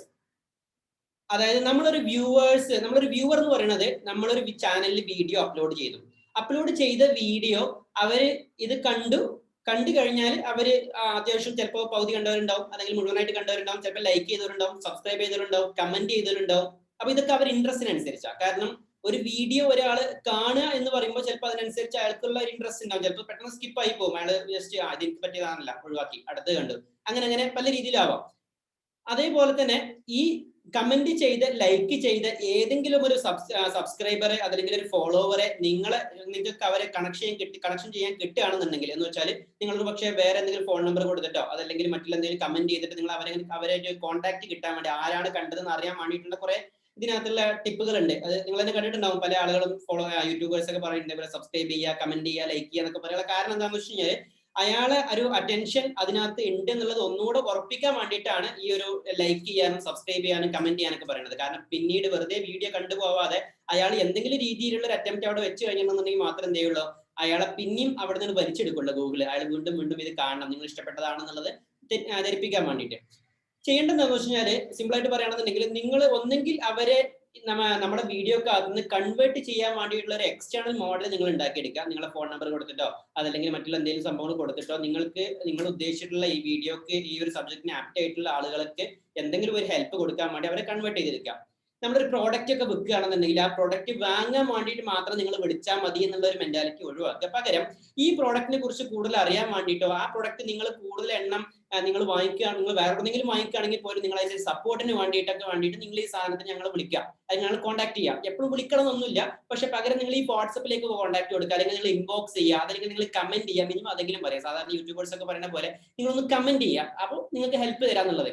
ഈ വ്യൂവേഴ്സിനെ സ്ഥിരമായിട്ട് അവർക്ക് ഇങ്ങനെ റീപ്ലൈ കൊടുത്തുകൊണ്ടിരിക്കുകയാണെന്നുണ്ടെങ്കിൽ ഇവരെ പ്രൊഫൈലിനകത്ത് നമ്മുടെ സബ്ജക്റ്റിന്റെ നമ്മുടെ വീഡിയോന്റെ പ്രിയോറിറ്റി പെർസെന്റേജ് ഒന്നുകൂടെ കൂടുകയാണ്. എന്ന് വെച്ചാൽ നമ്മുടെ ഒരു കോമ്പറ്റീറ്റർ നമ്മൾ അതേ വീഡിയോ ചെയ്യണ വേറൊരാൾ വന്നാൽ പോലും നമ്മുടെ വീഡിയോക്കാണ് ഇമ്പോർട്ടൻസ് കൂടുതൽ. കാരണം നമ്മുടെ വീഡിയോക്ക് അയാൾ കമന്റ് ചെയ്തു, അതല്ലെങ്കിൽ നമ്മുടെ വീഡിയോയിലേക്ക് അവർ കോൾ ചെയ്തിട്ട് നമ്മൾ അവർക്ക് തിരിച്ച് അവൾ റെസ്പോണ്ട് ചെയ്തു, അവരെ സ്ഥിരമായിട്ട് നിലനിർത്തുകയാണെങ്കിൽ ആ ഒരു കമ്മ്യൂണിക്കേഷൻ കൂടെ കമന്റ് വഴിക്ക് നിർത്തുകയാണെന്നുണ്ടെങ്കിൽ നമ്മൾ എന്ത് ചെയ്യുക, ഈ ഒരു കണക്ഷൻ ഒന്നുകൂടെ പെർഫെക്റ്റ് ആക്കും. വ്യൂവറെ സംബന്ധിച്ച് നമ്മുടെ ചാനലിന്റെ നമ്മുടെ സബ്ജക്റ്റിന്റെ നമ്മുടെ വീഡിയോക്ക് വേണ്ടിയിട്ട് നമ്മൾ എന്ത് ചെയ്യും, കുറച്ചുകൂടെ പ്രിയോറിറ്റി കൂടും. അയാൾ കുറച്ച് കാലത്തേക്ക് കുറച്ച് നീണ്ടു നിൽക്കുന്ന കാലത്തോട്ട് നമ്മൾ എന്ത് ചെയ്യും, നമ്മുടെ വീഡിയോസ് മാത്രം സ്ഥിരമായിട്ട് കണ്ടുകൊണ്ടേയിരിക്കും. അപ്പൊ അതുകൊണ്ട് വ്യൂവേഴ്സിനെ എപ്പോഴും കണക്ട് ചെയ്യാൻ ശ്രമിക്കുക. ഒന്നെങ്കിൽ എക്സ്റ്റേണൽ ആയിട്ടുള്ള ഒരു കണക്ഷൻ കൊണ്ടുവരിക. ഈ എക്സ്റ്റേണൽ ആയിട്ടുള്ള കണക്ഷൻ കൊണ്ടുവരുമ്പോൾ വേറെ പ്രത്യേകത എന്താണെന്ന് വെച്ചാൽ, അതായത് ഫോൺ നമ്പർ കൊടുത്ത് വാട്സ്ആപ്പ് കൊടുത്ത് നമ്മളെ കോൺടാക്ട് ചെയ്യുമ്പോൾ ഈ ഗൂഗിളിന്റെ അല്ലെങ്കിൽ അയാളുടെ പ്രൊഫൈലിന്റെ പ്രയോറിറ്റി അയാൾ നമ്മളെ വീഡിയോനെ കാണുന്ന അങ്ങനെ നിർബന്ധങ്ങളൊന്നുമില്ല. കാരണം അയാൾ വെറുതെ മൊബൈലിലെ നമ്പർ കണ്ടു ഡയൽ ചെയ്ത് നമ്മളെ കോൺടാക്ട് ചെയ്തു, അയാൾക്ക് നേരിട്ടുള്ള കണക്ഷൻ കിട്ടി, അത് പിന്നെ അത് കീപ്പ് ചെയ്യുക മെയിൻറ്റെയിൻ ചെയ്യുക എന്നുള്ള നമ്മളൊരു എക്സ്റ്റേണൽ ആയിട്ടുള്ള ഒരു പാർട്ടും കൂടെയാണ്. പക്ഷെ യൂട്യൂബ് വഴി കമന്റ് ചെയ്യിപ്പിക്കുമ്പോൾ ഒരു പക്ഷേ യൂട്യൂബിന്റെ മെഷീനും കൂടെ മനസ്സിലാക്കുകയാണ് ഇയാൾ എത്രത്തോളം ഇൻട്രസ്റ്റഡ് ആണ് ഈ വീഡിയോക്കകത്ത് ഈ ഒരു കണ്ടന്റിനോട് എന്നുള്ള അയാളെ പ്രൊഫൈലിനകത്ത് വീണ്ടും പ്രയോറിറ്റി, നേരത്തെ പറഞ്ഞ പ്രയോറിറ്റി കൂട്ടി കൊടുക്കുകയാണ്.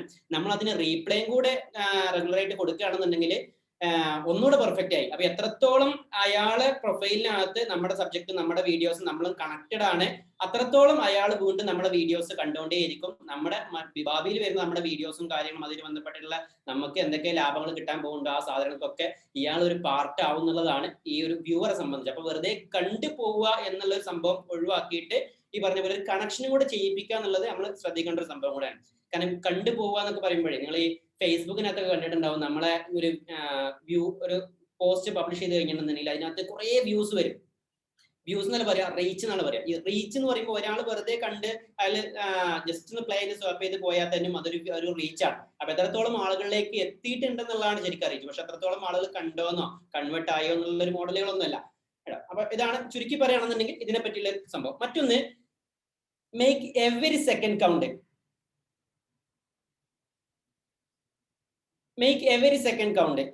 ഈ വീഡിയോ നമ്മൾ സാധാരണ ഒരു വീഡിയോ ക്രിയേറ്റ് ചെയ്യുന്ന സമയത്ത് കുറേ സാധനങ്ങൾ ക്രിയേറ്റ് ചെയ്യും. നമ്മുടെ സബ്ജക്റ്റിന് ബന്ധപ്പെട്ട ഒരു സാധനം നമ്മൾ ഷൂട്ട് ചെയ്യാണ്. നമ്മൾ കുറേ അതിനെ പറ്റിയുള്ള പല കാര്യങ്ങൾ പറയാം, അതിന് പല സാധനങ്ങൾ കാണിച്ചു കൊടുക്കും, ഇതെങ്ങനെയൊക്കെയാണ് സംഭവങ്ങൾ, അല്ലെങ്കിൽ നമ്മൾ പ്രൊഡക്റ്റ് ആണെങ്കിൽ പ്രൊഡക്റ്റിനെ പറ്റിയൊക്കെ കാണിച്ചു കൊടുക്കും. പക്ഷെ ഇതിനകത്ത് കസ്റ്റമർ അല്ലെങ്കിൽ വ്യൂവർ കാണാൻ ആഗ്രഹിക്കുന്നത് എന്തൊക്കെയുണ്ടോ ആ സാധനത്തിനെ മാത്രം ഫോക്കസ് ചെയ്തിട്ട് കഴിയുമെങ്കിൽ നിങ്ങൾ വീഡിയോ ഒക്കെ ചെയ്യുന്ന സമയത്ത് അതിങ്ങനെ കട്ട് ചെയ്ത് ഏറ്റവും കസ്റ്റമർക്ക് ആപ്റ്റ് ആയിട്ടുള്ള സാധനത്തിനെ മാത്രം എടുക്കുക. ഒരു ഉദാഹരണം പറയുകയാണെന്നുണ്ടെങ്കിൽ, നമ്മളിപ്പോ ഒരു വീഡിയോ, ഒരു ട്രാവൽ വീഡിയോനെ എടുക്കുകയാണ്. ഈ ട്രാവൽ വീഡിയോയിൽ ഒരാൾ വെറുതെ പ്രത്യേകിച്ച് കാര്യങ്ങളൊന്നും സംസാരിക്കാതെ, പ്രത്യേകിച്ച് ആ വീഡിയോന്റെ വിഷ്വൽ ഇൻസിഡന്റുകളൊന്നും ഇല്ലാതെ, കാണാൻ താല്പര്യമുള്ള സംഗതികളൊന്നും ഇല്ലാതെ വെറുതെ ഇങ്ങനെ ഒരു റോഡ് പോണത് ഇങ്ങനെ മാത്രം കാണിച്ചു കഴിഞ്ഞിട്ടുണ്ടെങ്കിൽ ചിലപ്പോൾ ഒരു പക്ഷെ എന്ത് ചെയ്യും, ഇയാൾക്ക് ലാഗിങ് ആയി കഴിഞ്ഞിട്ടുണ്ടെങ്കിൽ ഇയാൾ എന്ത് ചെയ്യും, എടുത്ത് സ്കിപ്പ് ചെയ്തിട്ട് പോകും. കാരണം ഈ OTT പ്ലാറ്റ്ഫോമിന്റെ പ്രത്യേകത എന്താണെന്ന് വെച്ച് കഴിഞ്ഞാൽ, കസ്റ്റമർക്ക് എന്താണോ മനസ്സിന് ഇഷ്ടപ്പെടുന്നത്, അല്ലെങ്കിൽ കസ്റ്റമറെ പിടിച്ചു നിർത്താൻ പറ്റുന്ന സാധനങ്ങൾ എന്താണോ നമുക്ക് ഡെലിവറി കൊടുക്കാൻ പറ്റുക, ആ സാധനങ്ങൾ മാത്രമേ നമുക്ക് എന്ത് ചെയ്യുള്ളൂ, ഈ പറഞ്ഞ വ്യൂസിന്റെ വലിപ്പം കൂട്ടാനും എണ്ണം കൂട്ടാനും ടൈമിംഗ് കൂട്ടാനൊക്കെ പറ്റുള്ളൂ. അതെല്ലാം എന്നുണ്ടെങ്കിൽ കസ്റ്റമർ സ്കിപ്പ് ചെയ്ത് പോകും. അതായത് ഒരു വീഡിയോക്കകത്തോട്ട് കയറുന്ന സമയത്തോ ഒരു വെബ്സൈറ്റിനകത്തോട്ട് കയറുന്ന സമയത്തോ ആ വ്യൂവർ പൊതുവെ അതിനകത്ത് ബൗൺസ് ചെയ്ത് പോവുക എന്നൊരു സംഭവം ഉണ്ട്. എന്ന് വെച്ചാൽ ജസ്റ്റ് ക്ലിക്ക് ചെയ്തു വീണ്ടും ബാക്ക് അടിച്ചു. കാരണം അയാൾക്ക് തോന്നുകയാണ് ഇതെനിക്ക് പറ്റിയ സംഭവമല്ല. അപ്പൊ അതുകൊണ്ടാണ് നിങ്ങൾ ശ്രദ്ധിച്ചിട്ടുണ്ടാവും, ചില യൂട്യൂബ് വീഡിയോക്കകത്തൊക്കെ ആദ്യ കുറച്ച് വീഡിയോക്കകത്തൊക്കെ കുറച്ച് ഷോർട്ട് ആക്കിയിട്ട് അതിനകത്തുള്ള പ്രധാനപ്പെട്ട കാണാൻ ഭയങ്കര ഇൻട്രസ്റ്റിംഗ് ആയിട്ടുള്ള കുറച്ച് ക്യൂരിയോസിറ്റി ഉള്ള കുറച്ച് ഇൻട്രസ്റ്റിംഗ് ആയിട്ടുള്ള സാധനങ്ങൾ മാത്രം ക്ലിപ്പ് ഒക്കെ കൊടുത്തിടും, ഒരു 2-3 ക്ലിപ്പ് ആക്കിയിട്ട്. എന്നിട്ടാണ് പിന്നെ അവരെ ഇൻട്രോ ഒക്കെ തുടങ്ങുക, അത് കഴിഞ്ഞിട്ടൊന്ന് തുടങ്ങുക. കാരണം ഇതവർ പതുക്കെ അവർ അതാണ് അതിന്റെ ഒരു യാഥാർത്ഥ്യം. അതായത് കസ്റ്റമറിനെ കാണാൻ വേണ്ടിയിട്ട് ഇതിനെ നിലനിർത്തുക എന്നുള്ളതാണ്. യൂട്യൂബ് തന്നെ പറയുന്നത് ആദ്യത്തെ 7 സെക്കൻഡ് കൊണ്ട് ഒരു വ്യൂവർ നിശ്ചയിക്കും ഈ വീഡിയോനെ കാണണം എന്നുള്ളത്. അപ്പൊ അതുകൊണ്ട് ഒരു പക്ഷെ നിങ്ങൾ വീഡിയോ തുടങ്ങുന്ന ഒരു സമയത്ത് കഴിയുമെങ്കിൽ ചില ആളുകൾ, ഇപ്പൊ എനിക്ക് തോന്നിയിട്ടുള്ള കുറച്ച് നെഗറ്റീവ്സ് എന്താണെന്ന് വെച്ച് കഴിഞ്ഞാൽ, ചില വീഡിയോസിനകത്തൊക്കെ ഇൻട്രോ ലോഗോ ഒക്കെ ഒന്ന് സ്റ്റാർട്ട് ചെയ്യും. നമ്മളെ സൂര്യ ടീം, ഏഷ്യാനെറ്റിന്റെ ഒക്കെ വാർത്തയൊക്കെ തുടങ്ങുന്ന പോലെ ഫസ്റ്റ് എന്ത് ചെയ്യും, ആ ലോഗോ ഒക്കെ സ്റ്റാർട്ട് ചെയ്യും. നമ്മൾ വാർത്തേനെ പ്രതീക്ഷിക്കുന്ന ആളുകൾക്ക് ലോഗോ കാണാനുള്ള ഒരു താല്പര്യം ഉണ്ടാവും. പക്ഷെ അത് ഈ OTT പ്ലാറ്റ്ഫോമിൽ അത്ര പോസിബിൾ അല്ല. ആ ലോഗോ ഒന്നും കാണാനുള്ള സമയമില്ല. ഇനി ഒരാൾ തന്നെ സ്ഥിരമായിട്ട് അയാളെ വ്യൂവർ ആണെന്നുണ്ടെങ്കിൽ എപ്പോഴും ഈ ലോഗോ ഇങ്ങനെ കാണുക, അല്ലെങ്കിൽ പെട്ടെന്ന് അടച്ചു വിട്ടും. കാരണം ആൾക്കാർക്കൊന്നും സമയമില്ലല്ലോ ഈ മൊബൈലിനകത്ത് നോക്കുമ്പോൾ. അപ്പൊ അതുകൊണ്ട് മാക്സിമം ഈ ഇൻട്രോ ലോഗോകൾ തുടക്കത്തിൽ കൊടുക്കാതിരിക്കുക. ഇടയിലൊക്കെ വേണമെന്നുണ്ടെങ്കിൽ കൊടുക്കാം, കാരണം ഒരു ഇൻട്രോ ഒരു ക്യൂരിയോസിറ്റിക്ക് എത്തിച്ചതിന് ശേഷം കൊടുക്കാം. ആദ്യത്തെ 7 സെക്കൻഡ് എന്ന് പറഞ്ഞാൽ വളരെ ഇമ്പോർട്ടന്റ് ആയ സാധനമാണ്. അതിനകത്ത് ഈ പറഞ്ഞ പോലെ എന്തെങ്കിലും ഒരു വ്ലോഗ് ടൈപ്പ് ആണെങ്കിൽ അതിനകത്ത് വളരെ നല്ല ക്യൂരിയോസിറ്റി ഉള്ള ഇൻസിഡന്റ് ആയിട്ടുള്ള സാധനങ്ങളൊക്കെ ഉണ്ടെന്നുണ്ടെങ്കിൽ അത് ഇവിടെ കൊടുത്തിട്ട് ഇതൊരു ക്ലിപ്പ് ആക്കിയിട്ട് കാണിച്ചു കൊടുക്കുക. ഇനി മറ്റുള്ള എന്തെങ്കിലും ട്രെയിനിങ് മോട്ടിവേഷൻ ടൈപ്പ് വീഡിയോസ് ഒക്കെ ആണെന്നുണ്ടെങ്കിൽ അതിനകത്ത് നമ്മൾ നിന്ന് സംസാരിക്കണം, നമ്മുടെ സബ്ജക്റ്റ് ഒക്കെ ആയിരിക്കും ഉണ്ടാവുക. അങ്ങനെയാണെന്നുണ്ടെങ്കിൽ ആ സബ്ജക്റ്റിൽ ഏറ്റവും കൂടുതൽ ആളുകൾ ഫോക്കസ് ചെയ്യേണ്ട, അല്ലെങ്കിൽ ആളുകൾ എന്തുകൊണ്ട് ഈ വീഡിയോ തുടർന്ന് കാണണമെന്ന് നിർത്തേണ്ട ആ ഒരു ചൂണ്ടല്ലോ, ആ ഒരു സാധനത്തിനെ നമ്മൾ ആദ്യം തന്നെ പറഞ്ഞു തുടങ്ങുക.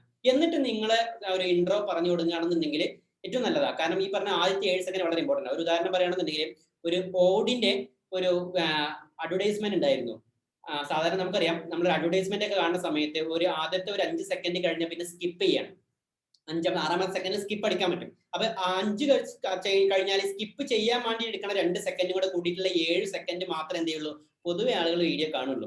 അതല്ലാതെ സ്കിപ്പ് ചെയ്യാൻ പറ്റാത്ത അഡ്വർടൈസ്മെന്റ് ഉണ്ട്, അത് വേറെ. അതിന് ഈ അഡ്വർടൈസർക്ക് എക്സ്പെൻസ് കൂടുതലാണ്. പക്ഷെ എന്നാലും കൂടുതലും അവർ സ്കിപ്പ് ചെയ്യുന്ന വീഡിയോനെ കൂടുതൽ നമ്മൾ കാണും. മാത്രമല്ല സ്കിപ്പ് ചെയ്യുന്ന ടൈപ്പ് വീഡിയോ മാത്രം ചെയ്യുന്ന ആളുകളാണെങ്കിൽ ചിലപ്പോൾ അയാൾക്ക് അത് മാത്രം ചിലപ്പോൾ കാണാൻ സാധ്യതയുള്ളൂ, വീഡിയോ സ്ഥിരമായി കണ്ടു നിൽക്കാത്ത ആളുകളാണെന്നുണ്ടെങ്കിൽ. എന്തായാലും ഈ സ്കിപ്പ് ചെയ്യുന്നവരേക്കുള്ള 5, 2, 7 സെക്കൻഡ്, ആ 7 സെക്കൻഡിന്റെ ഇടയിൽ ആ ഓഡി കാറിന്റെ ഫീച്ചർ എന്താണെന്നുള്ളത്, അവരുടെ പുതിയൊരു വണ്ടിന്റെ ഫീച്ചർ ആയിരുന്നു, ആ ഫീച്ചർ എന്താണെന്നുള്ളത് 7 സെക്കൻഡാണ് അവർ തീർത്തു. കാരണം ആദ്യം അഡ്വർടൈസ്മെന്റ് അല്ലെങ്കിൽ വേറെ എന്തെങ്കിലും സാധനം അങ്ങനെ കാണിച്ചു കൊടുത്തിട്ട് ആ സാധനം ആ ഒരു സംഭവത്തിന് മാത്രം കാണിക്കലല്ല, പകരം 7 സെക്കൻഡ് കൊണ്ട് ഓഡിന്റെ ഫീച്ചർ എന്താണ്, എന്തുകൊണ്ട് ആളുകൾ ഈ കാർ വാങ്ങണം, എന്തുകൊണ്ട് ഈ അഡ്വർടൈസ്മെന്റ് തുടർന്ന് കാണണം എന്നുള്ളതിനെ പറ്റി കാണിച്ചു കൊടുക്കാൻ വേണ്ടി സംഭവം ഉണ്ടാക്കി. അപ്പൊ എന്ന പോലെ നമ്മളെ വീഡിയോക്കകത്ത് ഈ പറഞ്ഞ പോലെ ആദ്യത്തെ 7 സെക്കൻഡ് വളരെ ഇമ്പോർട്ടന്റ് ആണ്. അതിനുശേഷം വരുന്ന സെക്കൻഡുകളും മിനിറ്റുകളും എന്തോ ആയിക്കോട്ടെ, വീഡിയോന്റെ ലെങ്ത് കൂടുന്നത് നല്ലതാണ്, കാരണം കൂടുതൽ അഡ്വർടൈസ്മെന്റിലൊക്കെ കിട്ടാൻ വേണ്ടിയിട്ട്. പക്ഷെ കണ്ടന്റിന് വെറുതെ അനാവശ്യമായിട്ട് ലാഗ് ഒക്കെ ചെയ്ത് വ്യൂവർക്ക് അത്ര ഇൻട്രസ്റ്റിംഗ് ഇല്ലാത്ത ഒരു സംഭവത്തിലേക്ക് നീട്ടിക്കൊണ്ടുപോകുന്നുള്ളത് നല്ല കാര്യമല്ല. പകരം നമുക്ക് വളരെ ഷോർട്ട് ആക്കിയിട്ട്, ഇപ്പൊ നമ്മൾ വ്ളോഗ് ഒക്കെ എടുക്കുകയാണെങ്കിൽ അതിനകത്ത് പ്രധാനപ്പെട്ട ഇൻസിഡന്റുകൾ മാത്രം എടുത്തിട്ട് മാക്സിമം മുറിച്ച് വളരെ പെട്ടെന്ന് ചെയ്തു കൊടുക്കുകയാണെന്നുണ്ടെങ്കിൽ നല്ലതാണ് സംഭവം. അതാണ് ഈ ഒരു സ്ലൈഡ് കൊണ്ട് ഞാൻ ഉദ്ദേശിച്ചത്. മറ്റൊന്ന്, അടുത്ത അവസാനത്തെ ഭാഗം എന്ന് പറഞ്ഞു കഴിഞ്ഞാൽ ഒപ്റ്റിമൈസ് യുവർ വീഡിയോ. അതായത് വീഡിയോന്റെ മാക്സിമം ഒപ്റ്റിമൈസ് ചെയ്യാന്നുള്ളത്, ഇതാണ് വളരെ പ്രധാനപ്പെട്ട ഒരു ഘടകം. അതായത് വീഡിയോനെ ഒപ്റ്റിമൈസ് ചെയ്യാന്ന് പറഞ്ഞു കഴിഞ്ഞാൽ, നേരത്തെ നമ്മൾ പറഞ്ഞു വീഡിയോ നമ്മൾ പ്ലാൻ ചെയ്തു, ഓഡിയൻസിനെ നമ്മൾ ടാർഗറ്റ് ചെയ്തു, വീഡിയോനെ കണ്ടന്റ് നമ്മൾ നല്ല രീതിയിലൊക്കെ ഡെവലപ്പ് ചെയ്തു, ക്രിയേറ്റ് ചെയ്തു. ഈ ക്രിയേറ്റ് ചെയ്ത സാധനത്തിന് നമ്മൾ റെഗുലർ ആയിട്ട് നമ്മൾ പബ്ലിഷ് ചെയ്യാനൊക്കെ നമ്മൾ റെഡി ആയിട്ട് നിന്നു. ഇനി ഇതിനെ വീഡിയോ നമ്മൾ നേരത്തെ പറഞ്ഞ പോലെ നമ്മുടെ വ്യൂവർക്ക്, നമ്മൾ ടാർഗറ്റ് ചെയ്തിട്ടുള്ള വ്യൂവർക്ക് തന്നെ എത്തിക്കാൻ വേണ്ടിയിട്ടാണ് നമ്മൾ ഇതിനെ ഒപ്റ്റിമൈസ് ചെയ്യാന്ന് പറയുന്നത്. കാരണം നമ്മളൊരു വീഡിയോ പബ്ലിഷ് ചെയ്തു, ഇത് ആരെങ്കിലും കണ്ടോട്ടെ, പല ആളുകളും വരട്ടെ, കുറെ വ്യൂവേഴ്സ് വരട്ടെ, കുറെ സബ്സ്ക്രൈബേഴ്സ് വരട്ടെ എന്ന് മാത്രം പ്രതീക്ഷിക്കാതെ നമ്മൾ ഉദ്ദേശിക്കണം, നമ്മൾക്ക് ഭാവിയിൽ നമുക്ക് റവന്യൂ ക്രിയേറ്റ് ചെയ്ത് തരാൻ സാധ്യതയുള്ള, നമ്മളെ പ്രൊഡക്റ്റ് വാങ്ങാൻ സാധ്യതയുള്ള, നമ്മളെ കമ്പനി, നമ്മുടെ പ്രൊഡക്റ്റിന്, നമ്മുടെ സർവീസിനൊക്കെ താല്പര്യമുള്ള, ആ മേഖലയായിട്ട് ബന്ധപ്പെട്ട് കിടക്കുന്ന ചില ആളുകൾ മാത്രം കാണട്ടെ. അങ്ങനെയാണെന്നുണ്ടെങ്കിൽ മാത്രം നമ്മളെ ഈ പറഞ്ഞിട്ടുള്ള നെറ്റ്വർക്ക് നിലനിൽക്കുള്ളൂ, നമുക്ക് ഈ യൂട്യൂബ് കൊണ്ട് ഉപകാരം ഉണ്ടാവുള്ളൂ. നമുക്ക് ഭാവിയിൽ ഇതിനെ വലിയ നെറ്റ്വർക്ക് ആക്കിയിട്ട് ക്രിയേറ്റ് ചെയ്യണമെന്നുണ്ടെങ്കിൽ ഒക്കെ ഈ ഒരു കാര്യം കൊണ്ട് മാത്രം ഉപകാരം ഉണ്ടാവുള്ളൂ. അപ്പൊ അതിന് വേണ്ടിയിട്ട് നമ്മൾ വീഡിയോസിനെ മാക്സിമം ഒപ്റ്റിമൈസ് ചെയ്യണം. വീഡിയോസിന് ഒപ്റ്റിമൈസ് ചെയ്യാൻ വേണ്ടിയിട്ടുള്ള കുറെ സംഭവങ്ങളുണ്ട്. നിങ്ങൾ കേട്ടിട്ടുണ്ടാവും SEO, സെർച്ച് എഞ്ചിൻ ഒപ്റ്റിമൈസേഷൻ എന്നൊക്കെ പറഞ്ഞ പോലെ സെർച്ചിങ്, സോഷ്യൽ മീഡിയ ഒപ്റ്റിമൈസേഷനും ഇതേപോലെ നമുക്ക് ചെയ്യാൻ പറ്റും. ഇനി ഈ ഒപ്റ്റിമൈസേഷനേക്ക് കടക്കുന്നതിന് മുമ്പായിട്ട് പ്രധാനപ്പെട്ട ഒരു ഘടകം എന്ന് പറഞ്ഞാൽ വീഡിയോന്റെ ക്വാളിറ്റിയാണ്. അതായത് നമ്മൾ ക്രിയേറ്റ് ചെയ്യുന്ന വീഡിയോന്റെ വിഷ്വൽ ക്വാളിറ്റി അല്ലെങ്കിൽ ഓഡിയോ ക്വാളിറ്റി, ഇതൊക്കെ പ്രധാനപ്പെട്ട ഘടകമാണ്. ഇതിനൊക്കെ പുറമെ നമ്മുടെ യൂട്യൂബിന് ഈ സാധനത്തിന് എത്രത്തോളം മാക്സിമം മനസ്സിലാവുന്നുണ്ട്, അതാണ് ഈ ഒപ്റ്റിമൈസേഷൻ കൊണ്ട് ഉദ്ദേശിക്കുന്നത്. കാരണം ഞാൻ നേരത്തെ പറഞ്ഞു, നമ്മൾ വീഡിയോ ക്രിയേറ്റ് ചെയ്യും, പ്ലാൻ ചെയ്യും, പബ്ലിഷ് ചെയ്യുന്നു മാത്രമേ ഉള്ളൂ. വ്യൂവറെ കണ്ടെത്തി തരുന്നത് ആരാണ്? ഇതൊരാൾക്ക് കാണിച്ചു കൊടുക്കുന്നത് ആരാണ്? യൂട്യൂബ് ആണ്, മെഷീനാണ്, അല്ലെ? ഗൂഗിളിന്റെ മെഷീനുകളും ഡാറ്റാബേസുകളും ആണ് യഥാർത്ഥത്തിൽ നമ്മളെ വീഡിയോസിന് കുറെ നെറ്റ്വർക്ക് ഉണ്ടാക്കി തരുന്നതും വ്യൂസും സബ്സ്ക്രൈബേഴ്സ് ഒക്കെ ഉണ്ടാക്കി തരുന്നത് യഥാർത്ഥത്തിൽ യൂട്യൂബാണ്. അപ്പൊ യൂട്യൂബിന് ശരിക്കും യഥാർത്ഥത്തിൽ അതിന് ബാക്കിൽ ഒരു ആർട്ടിഫിഷ്യൽ ഇന്റലിജൻസും മെഷീൻ ലേണിംഗ് ഒക്കെ വെച്ചുകൊണ്ടുള്ള വലിയൊരു സിസ്റ്റം, വലിയൊരു ബിഗ് ഡാറ്റ അനലിറ്റിക്സ് ഒക്കെ വെച്ചുകൊണ്ടുള്ള വലിയൊരു മെഷീൻ അതിനകത്തുണ്ട്. ഈ മെഷീനിന് നമ്മുടെ വീഡിയോസിന് വ്യക്തമായിട്ട് പറഞ്ഞ് മനസ്സിലാക്കി കൊടുത്താൽ മാത്രമേ എന്ത് ചെയ്യുള്ളൂ, നമ്മുടെ വീഡിയോസ് ആളുകൾ കാണുള്ളൂ. ഞാൻ ജസ്റ്റ് ഒന്ന് സ്ക്രീൻ ഒന്ന് മാറ്റിയുണ്ട്.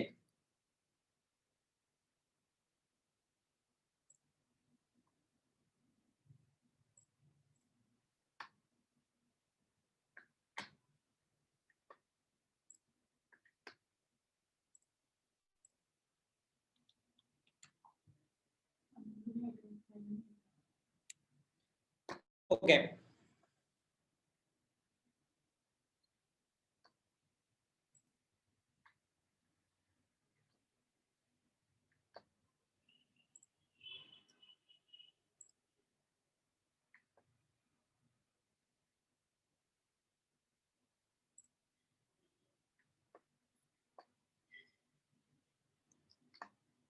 ഓക്കെ. യൂട്യൂബിനകത്ത്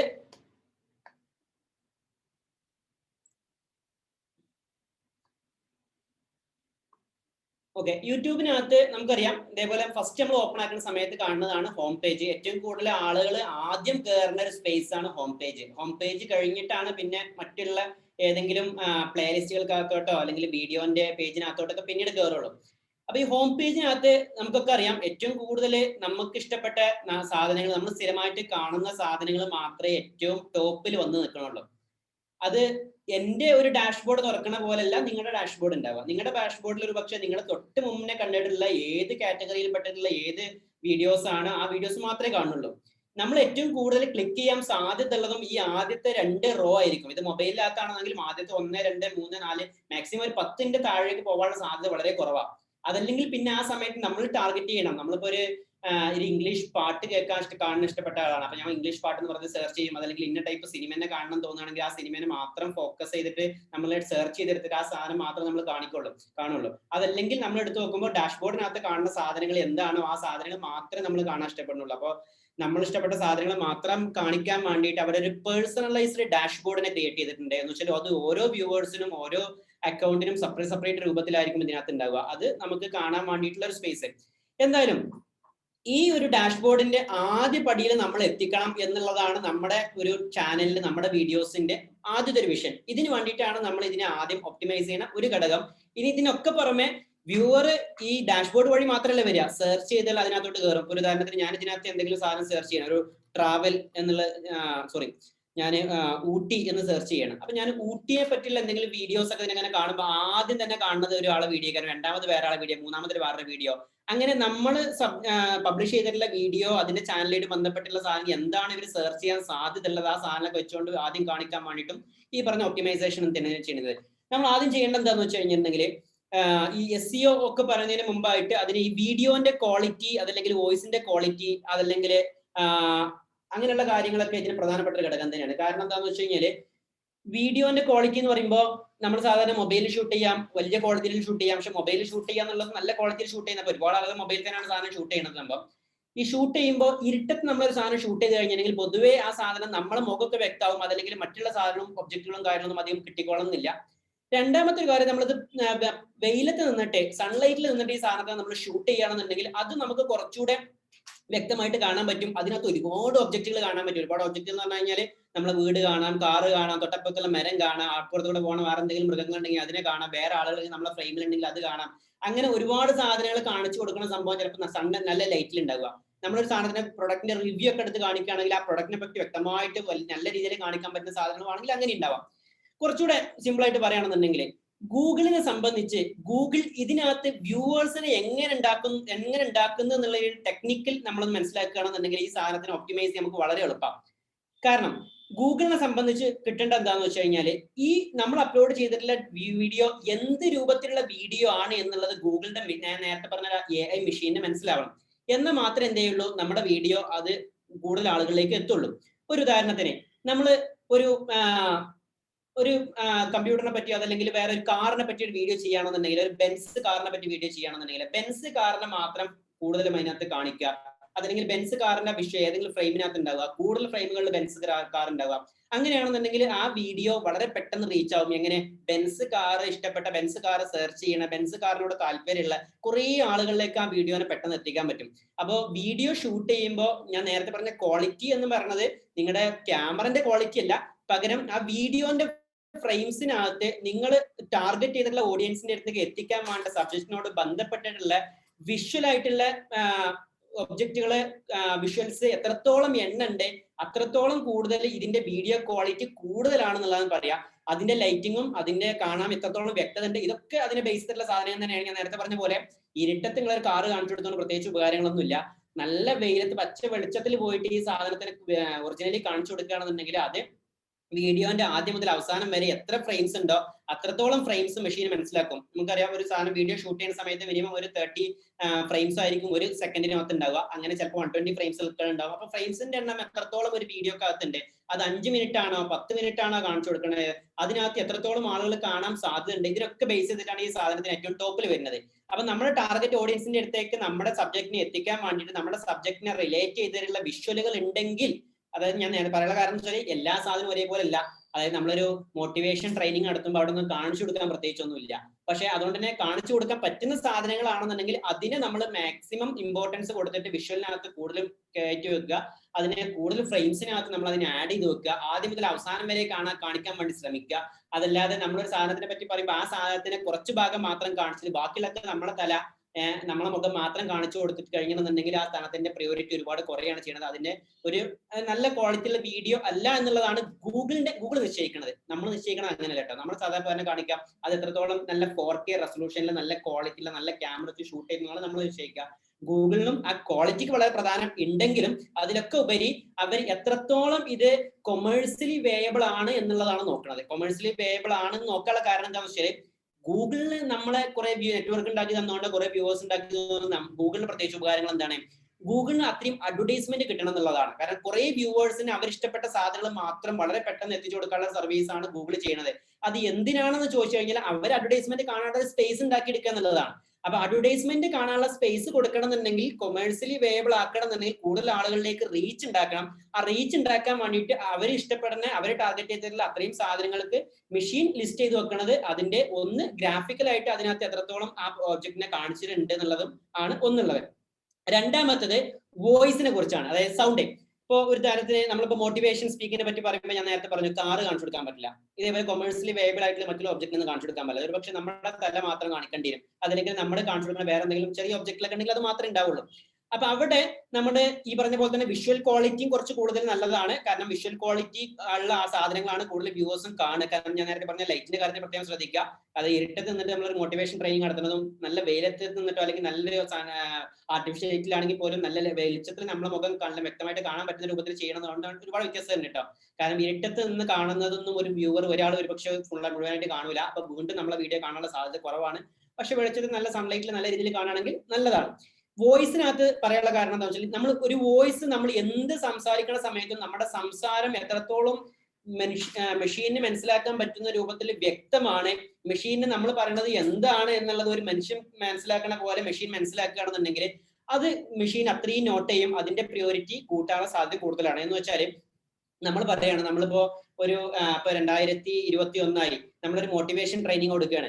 നമ്മൾ ആളുകൾക്ക് ഒരു ഗോളിനെ കുറിച്ചുള്ള ഒരു ട്രെയിനിങ് ഒക്കെ പറ്റി കൊടുക്കുകയാണെങ്കിൽ നമ്മൾ എത്രത്തോളം ഇത് ഈ ഗോളിനെ പറ്റി സംസാരിക്കേണ്ടത്, അത്രയും എത്ര വേർഡുകൾ ഉപയോഗിക്കേണ്ടത്, അത് എത്രത്തോളം പ്രാവശ്യം മെഷീന് മനസ്സിലാവുന്നുണ്ട്, അതിനനുസരിച്ച് ആ ഒരു സബ്ജക്റ്റായിട്ട് ബന്ധപ്പെട്ട് മെഷീന് മനസ്സിലാവും ഇത് ഇയാൾ ഇന്ന വീഡിയോ ആണ്, അപ്പൊ അതുകൊണ്ട് ഈ ആളുകൾക്ക് ഇന്ന സംഭവങ്ങൾക്ക് എത്തിച്ചു കൊടുക്കുക എന്നുള്ളത് മെഷീൻ ഓൾറെഡി മനസ്സിലാവും. ഇതാണ് വോയിസിനെ സംബന്ധിച്ചുള്ളത്. അപ്പൊ വോയിസ് കഴിയുമെങ്കിൽ മെഷീന് മനസ്സിലാവുന്ന രൂപത്തിലേക്ക് മാറ്റുക. നമ്മളൊക്കെ മലയാളത്തിലാണ് പൊതുവെ കണ്ടന്റ് കൊടുക്കല്. അത് ഇംഗ്ലീഷിൽ കണ്ടന്റ് ആക്കി നോക്കുക.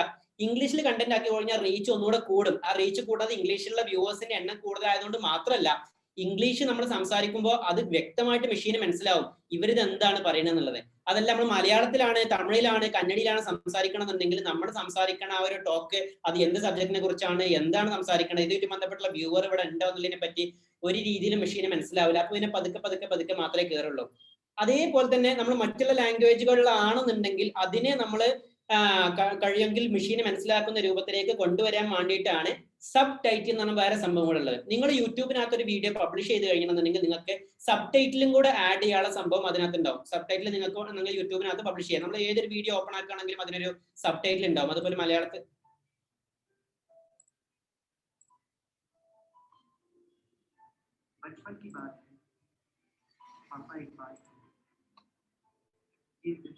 ഇവിടെ ഒരു സബ് ടൈറ്റിൽ ഓൺ ആക്കാൻ വേണ്ടിയിട്ടുള്ള ഒരു ബട്ടൺ ഉണ്ടായിരുന്നല്ലോ. ഒരു സബ് ടൈറ്റിൽ ഓൺ ആക്കാൻ വേണ്ടിയിട്ടുള്ള ഒരു ബട്ടൺ നോക്കിയിട്ട് നമുക്ക് എന്ത് ചെയ്യാം, അതിനകത്ത് സബ് ടൈറ്റിൽ വെച്ച് റീഡ് ചെയ്യാൻ പറ്റും. ഇത് ഇംഗ്ലീഷിൽ നമ്മൾ പറയുന്നത് സംസാരിക്കുന്നതാണെന്നുണ്ടെങ്കിൽ ഓട്ടോമാറ്റിക്കലി മെഷീൻ തന്നെ അതിന്റെ സബ് ടൈറ്റിൽ എഴുതുന്ന സംഭവങ്ങളുണ്ട്. ഇത് മലയാളത്തിലാണെന്നുണ്ടെങ്കിൽ നമ്മൾ സംസാരിക്കണമെന്നുണ്ടെങ്കിൽ ആ മലയാളം നോക്കി മനസ്സിലാക്കിയിട്ട് എഴുതാനുള്ള കപ്പാസിറ്റി ഇന്ന് ഗൂഗിളിന്റെ മെഷീനില്ല. അപ്പൊ അതുകൊണ്ട് തന്നെ ഗൂഗിളിന്റെ മെഷീന് നമ്മളെ സബ് ടൈറ്റിലുകൾ വായിക്കുന്ന സമയത്ത് കാണുന്ന സമയത്ത് സബ് ടൈറ്റിൽ കൊടുക്കണം എന്നുണ്ടെങ്കിൽ നമ്മൾ മാനുവലി അവിടെ എഴുതി കൊടുക്കണം. അതിന് സാധാരണ ചാനലൊക്കെ തുടങ്ങിയ ആളുകൾക്ക്, ചാനൽ തുടങ്ങുന്ന പൊതുവെ ആളുകൾക്ക് അറിയാൻ തോന്നുന്നു. ചാനൽ ഏതൊരു യൂട്യൂബ് അക്കൗണ്ട് ഓപ്പൺ ആയി കഴിഞ്ഞാൽ നിങ്ങളൊരു ഗൂഗിൾ അക്കൗണ്ടിൽ വെച്ച് ലോഗിൻ ചെയ്ത് കഴിഞ്ഞാൽ യുവർ ചാനൽ എന്നൊരു ഓപ്ഷൻ ഉണ്ട്. ഇവിടെ ക്ലിക്ക് ചെയ്ത് കഴിഞ്ഞിട്ടുണ്ടെങ്കിൽ നമുക്ക് പുതിയൊരു ചാനൽ സ്റ്റാർട്ട് ചെയ്യാം. ഇവിടെ ഓൾറെഡി ഇതിനകത്ത് ഒരു ചാനൽ സ്റ്റാർട്ട് ചെയ്തിട്ടുണ്ട്. ഇല്ലെങ്കിൽ ചാനലിന്റെ പേരോ മറ്റുള്ള സംഭവം ഡിസ്ക്രിപ്ഷൻ ഒക്കെ ചോദിച്ചുകൊണ്ട് ഒരു മെനു ഭാഗം വരും. അതിനകത്ത് ക്രിയേറ്റ് ചെയ്ത് കഴിഞ്ഞിട്ടുണ്ടെങ്കിൽ നിങ്ങൾക്ക് വളരെ സിമ്പിൾ ആയിട്ട് ഒരു ചാനൽ ക്രിയേറ്റ് ചെയ്യാം. ചാനൽ ക്രിയേറ്റ് ചെയ്ത് കഴിഞ്ഞാൽ ഇതിനകത്ത് നിങ്ങൾക്ക് ആദ്യ വീഡിയോ ആയിട്ട് ഇവിടെ നിന്ന് വീഡിയോ പബ്ലിഷ് ചെയ്ത് തുടങ്ങാം, അപ്ലോഡ് ചെയ്ത് തുടങ്ങാം. അപ്ലോഡ് ചെയ്യണ സംഭവങ്ങൾ ഞാൻ ഒരു പ്രാവശ്യം കൂടെ കാണിക്കാം. അതിന് മുമ്പായിട്ട് ഈ വീഡിയോ അപ്ലോഡ് ചെയ്ത് കഴിഞ്ഞാൽ നിങ്ങൾക്ക് കിട്ടുന്ന ഒരു ഭാഗമാണ് ഇതിനകത്തുള്ള YouTube creator YouTube video manage ചെയ്യാൻ വേണ്ടിയിട്ടുള്ള ക്രിയേറ്റർ സ്റ്റുഡിയോ അല്ലെങ്കിൽ യൂട്യൂബ് സ്റ്റുഡിയോ എന്നുള്ളൊരു ഭാഗം. ഇതാണ് യൂട്യൂബിന്റെ ക്രിയേറ്റർ സ്റ്റുഡിയോ. ഇതിനകത്ത് നമ്മളൊരു വീഡിയോ കണ്ടന്റ് ആഡ് ചെയ്ത് കഴിഞ്ഞിട്ടുണ്ടെങ്കിൽ നമുക്ക് ഇതിനകത്ത് അതുമായിട്ട് ബന്ധപ്പെട്ടുള്ള എല്ലാ സെറ്റപ്പുകളും ഇതിനകത്ത് നമുക്ക് കാണാൻ പറ്റും. പ്ലേലിസ്റ്റുകൾ നമുക്ക് ക്രിയേറ്റ് ചെയ്യാം. അതേപോലെ എത്ര വീഡിയോ ആരൊക്കെ കണ്ടു എന്നുള്ള കാര്യങ്ങളൊക്കെ കാണാനും ഇതിന്റെ കമന്റുകൾ കാണാനും ഇതിന്റെ സബ് ടൈറ്റിലുകൾ ഇവിടെ ആഡ് ചെയ്ത് കൊടുക്കാനുള്ള സംവിധാനമൊക്കെ ഇതിനകത്തുണ്ട്. അപ്പൊ യൂട്യൂബിന്റെ ക്രിയേറ്റർ സ്റ്റുഡിയോ ആണ് സാധാരണ ഏറ്റവും കൂടുതൽ യൂട്യൂബ് ക്രിയേറ്റേഴ്സ് ഉപയോഗിക്കുന്നത്. ക്രിയേറ്റർ സ്റ്റുഡിയോ സിമ്പിൾ ആണ്. ഏറ്റവും നമ്മൾ വലതുഭാഗത്ത് കമ്പ്യൂട്ടറിലൊക്കെ ഉപയോഗിക്കുന്നതാണെങ്കിൽ വലതുഭാഗത്ത് മുകളിൽ ക്ലിക്ക് ചെയ്ത് കഴിഞ്ഞാൽ ക്രിയേറ്റർ സ്റ്റുഡിയോ എന്ന ഓപ്ഷൻ ഇവിടെ കാണാൻ പറ്റും. ഇത് ക്രിയേറ്റർ സ്റ്റുഡിയോ ആയതുകൊണ്ടാണ്. യൂട്യൂബിനകത്താണെങ്കിൽ ഇതിനകത്ത് ക്രിയേറ്റർ സ്റ്റുഡിയോ അല്ലെങ്കിൽ യൂട്യൂബ് സ്റ്റുഡിയോ എന്നുള്ള ഒരു പേര് ഇവിടെ കാണാൻ പറ്റും. ഇത് മൊബൈലിനകത്താണെങ്കിൽ നിങ്ങൾക്ക് എന്ത് ചെയ്യുക, ക്രിയേറ്റർ സ്റ്റുഡിയോ എന്ന് പറഞ്ഞ ആപ്ലിക്കേഷൻ പ്ലേ സ്റ്റോറിനകത്ത് നിങ്ങൾക്ക് ഡൗൺലോഡ് ചെയ്തിട്ട് നിങ്ങൾക്ക് ഉപയോഗിക്കാനും പറ്റും. അപ്പോൾ യൂട്യൂബിന്റെ ക്രിയേറ്റർ സ്റ്റുഡിയോക്കകത്ത് കയറിയിട്ട് സബ് ടൈറ്റിൽ നിങ്ങൾ ആഡ് ചെയ്ത് കൊടുക്കുക. അപ്പൊ നിങ്ങൾ പറയുന്നത് മലയാളത്തിലോ തമിഴിലോ കന്നഡയിലോ എന്തിലോ ആയിക്കോട്ടെ, അത് മെഷീന് മനസ്സിലാവണമെന്നുണ്ടെങ്കിൽ നമ്മൾ സംസാരിക്കുന്ന ഓരോ വേർഡും നമ്മൾ ഫിലിമൊക്കെ കാണുന്ന പോലെ താഴെ ഒരു സബ് ടൈറ്റിൽ ഇംഗ്ലീഷിൽ നിങ്ങൾ ടൈപ്പ് ചെയ്ത് നോക്കുക. എന്നാൽ മാത്രമേ എന്തേ ഉള്ളൂ, റീച്ച് കൂടുള്ളൂ. റീച്ച് കൂടാനുള്ള കാരണം ഇതാണ്, നിങ്ങൾ സംസാരിക്കുന്നത് എന്താണെന്നുള്ള മെഷീന് മനസ്സിലാവുന്നുണ്ട്. ആ സംസാരിക്കുന്ന സംസാരം ആര് കാണണം എന്നുള്ളത് മെഷീൻ അറിയണതുകൊണ്ട് മെഷീൻ അയാൾക്ക് വേണ്ടി കയറിട്ട് ഈ സാധനത്തിന് ഓട്ടോമാറ്റിക്കലി അയാൾക്ക് റെഫർ ചെയ്യും. അയാൾ സെർച്ച് ചെയ്യുമ്പോൾ ആദ്യം കാണും, അയാളുടെ ഡാഷ്ബോർഡിൽ ആദ്യം എത്തിക്കുകയും ചെയ്യും. അപ്പോൾ സബ് ടൈറ്റിൽ വളരെ ഇമ്പോർട്ടന്റ് ആയിട്ടുള്ള കാര്യമാണ്. വോയിസിനെ സംബന്ധിച്ചായതുകൊണ്ടാണ് ഞാൻ അങ്ങനെ പറഞ്ഞത് കേട്ടോ. ഇത് ഇംഗ്ലീഷിൽ വോയിസ് ആണെങ്കിൽ സബ് ടൈറ്റിൽ ചെയ്തിൽ അത്ര വലിയ നിർബന്ധമില്ല. കുറച്ചുകൂടെ അക്യുറേറ്റ് ആക്കണം എന്നുണ്ടെങ്കിൽ ചെയ്യാം. കാരണം മെഷീൻ എപ്പോഴും അത്ര അക്യുറേറ്റ് ആയിക്കൊള്ളുന്നില്ല. നമ്മൾ ഒരു ടോക്ക് സംസാരിക്കുമ്പോൾ അത്ര വന്നോളന്നില്ല. പക്ഷെ എന്നാലും ഇപ്പൊ ഗൂഗിളിന്റെ സംഭവങ്ങളൊക്കെ ഇംഗ്ലീഷിലൊക്കെ നമ്മൾ സംസാരിക്കുമ്പോൾ നമ്മുടെ സംസാരം എത്രത്തോളം വ്യക്തമാണ്, നമ്മളെ വോയിസ് റെക്കോർഡ് ചെയ്യുന്ന റെക്കോർഡിംഗ് ഡിവൈസ് വരെ ക്വാളിറ്റി ഉണ്ടെങ്കിൽ ആ റെക്കോർഡിംഗ് ഡിവൈസിന്റെ ക്വാളിറ്റിക്ക് അനുസരിച്ച് വരെ മെഷീൻ തന്നെ അതിന് സബ് ടൈറ്റിലൊക്കെ ക്രിയേറ്റ് ചെയ്യും. ആ സബ് ടൈറ്റിൽ ക്രിയേറ്റ് ചെയ്താൽ ഈ സാധനങ്ങൾ ഞാൻ നേരത്തെ പറഞ്ഞ പോലെ ആളുകൾക്ക് മനസ്സിലാവുകയും ചെയ്യും. അടുത്തൊരു കാര്യം എന്താണെന്ന് വെച്ച് കഴിഞ്ഞിട്ടുണ്ടെങ്കിൽ ഇതിന്റെ തമ്പനെയിലിനെ കുറിച്ചാണ്. എല്ലാവർക്കും അറിയാം, യൂട്യൂബ് ചെയ്യുന്ന സമയത്ത് യൂട്യൂബിനകത്ത് ഒരു തമ്പനെയിൽ പറഞ്ഞ സാധനം ഉണ്ട്. അപ്പൊ നമ്മൾ സാധാരണ യൂട്യൂബ് ഓപ്പൺ ആക്കുമ്പോൾ ആദ്യം കാണുന്ന സാധനം ഈ ഓരോ വീഡിയോക്കും ആദ്യത്തെ ഫ്രെയിം എന്ന് പറഞ്ഞാൽ തമ്പനെയിലാണ്. ഈ തമ്പനെയിലൊക്കെ എഴുതിയിട്ടുണ്ടോ എന്താണെന്നുള്ളത്. ചില തമ്പനെയിലൊന്നും ഒന്നും ഉണ്ടാവില്ല. അപ്പൊ കണ്ടില്ലേ, ഇവിടെ ഒരു നായക്കുട്ടിന്റെ ഒരു ഫോട്ടോ മാത്രമേ കാണാൻ പറ്റുന്നുള്ളൂ. അപ്പൊ നായക്കുട്ടിന്റെ ഫോട്ടോ ആണെങ്കിൽ ഇത് എന്താണ് നായക്കുട്ടിനെ പറ്റില്ലെന്ന് അറിയാത്തതുകൊണ്ട് ഞാൻ ആ സാധനം നോക്കിയില്ല. അതേസമയം വേറെ എന്തെങ്കിലും ഭാഗങ്ങൾ എടുത്തു നോക്കുന്ന സമയത്ത് അവിടെ ഇതുണ്ടല്ല ഒരു തമ്പനെയിൽ എന്താണ് എഴുതിയിട്ടുള്ളത്. ഇപ്പൊ ഒരു ബോബി ചെമ്മണ്ണൂരിന്റെ ഒരു വീഡിയോ പോലെ ഇവിടെ കാണിക്കണം. അപ്പൊ ഇതിനകത്ത് ഒരു 8 ലക്ഷം വ്യൂസ് എന്ന് കാണിക്കുന്നുണ്ട്. അപ്പൊ 8 ലക്ഷം ആളുകൾ കാണുന്നതിനകത്ത് എന്തോ സംഭവം ഉണ്ടെന്ന് പ്രതീക്ഷിച്ചിട്ട് ഞാനത് ക്ലിക്ക് ചെയ്ത് നോക്കും. അതേപോലെ വേറെ എന്തെങ്കിലും സംഭവങ്ങൾ എടുത്തു നോക്കുമ്പോൾ അങ്ങനെ ഓരോന്നിനും പ്രത്യേക രൂപത്തിലുണ്ട്. പക്ഷെ ചില തമ്പനെയിലുകൾക്കുള്ള ചില നെഗറ്റീവുകൾ ഉണ്ട്. അപ്പൊ ആ നെഗറ്റീവുകൾ നോക്കിയിട്ടാണ് ഞാൻ ഇതിനെ നിങ്ങൾക്ക് പറയാൻ പോകുന്നത്. കാരണം തമ്പനെയിലോ അല്ലെങ്കിൽ അത് കണ്ടെന്താണെന്ന് അറിയാത്തതുകൊണ്ടല്ല. ഇവിടെ കണ്ട ഒരു തമ്പനെയിൽ ശ്രദ്ധിക്കുക. ഇവിടെ ഈ തമ്പനെയിൽ ഇതിങ്ങനെ അടുത്ത് നിൽക്കുന്ന സമയത്ത് ഞാൻ സൂം ചെയ്ത് നിങ്ങൾക്ക് കാണിച്ചു തരുന്നതുകൊണ്ട് മാത്രമാണ് ഇതിന്റെ ടെക്സ്റ്റ് വായിക്കാൻ പറ്റുന്നത്. ഇത് ഞാൻ സൂം ഔട്ട് ചെയ്യുന്ന സമയത്ത് ആ ടെക്സ്റ്റ് പെട്ടെന്ന് വായിക്കാൻ പറ്റുന്നില്ല. അപ്പൊ പൊതുവെ ഞാൻ ഈ സാധനം താഴോട്ട് ഇങ്ങനെ പോകും. ഏറ്റവും വലുതായിട്ട് എഴുതിയ സാധനങ്ങളോ ഏറ്റവും വലുതായിട്ട് കാണുന്ന ഒബ്ജക്റ്റുകൾ ഉണ്ടെങ്കിൽ മാത്രമേ ഞാൻ കാണാൻ സാധ്യതയുള്ളൂ.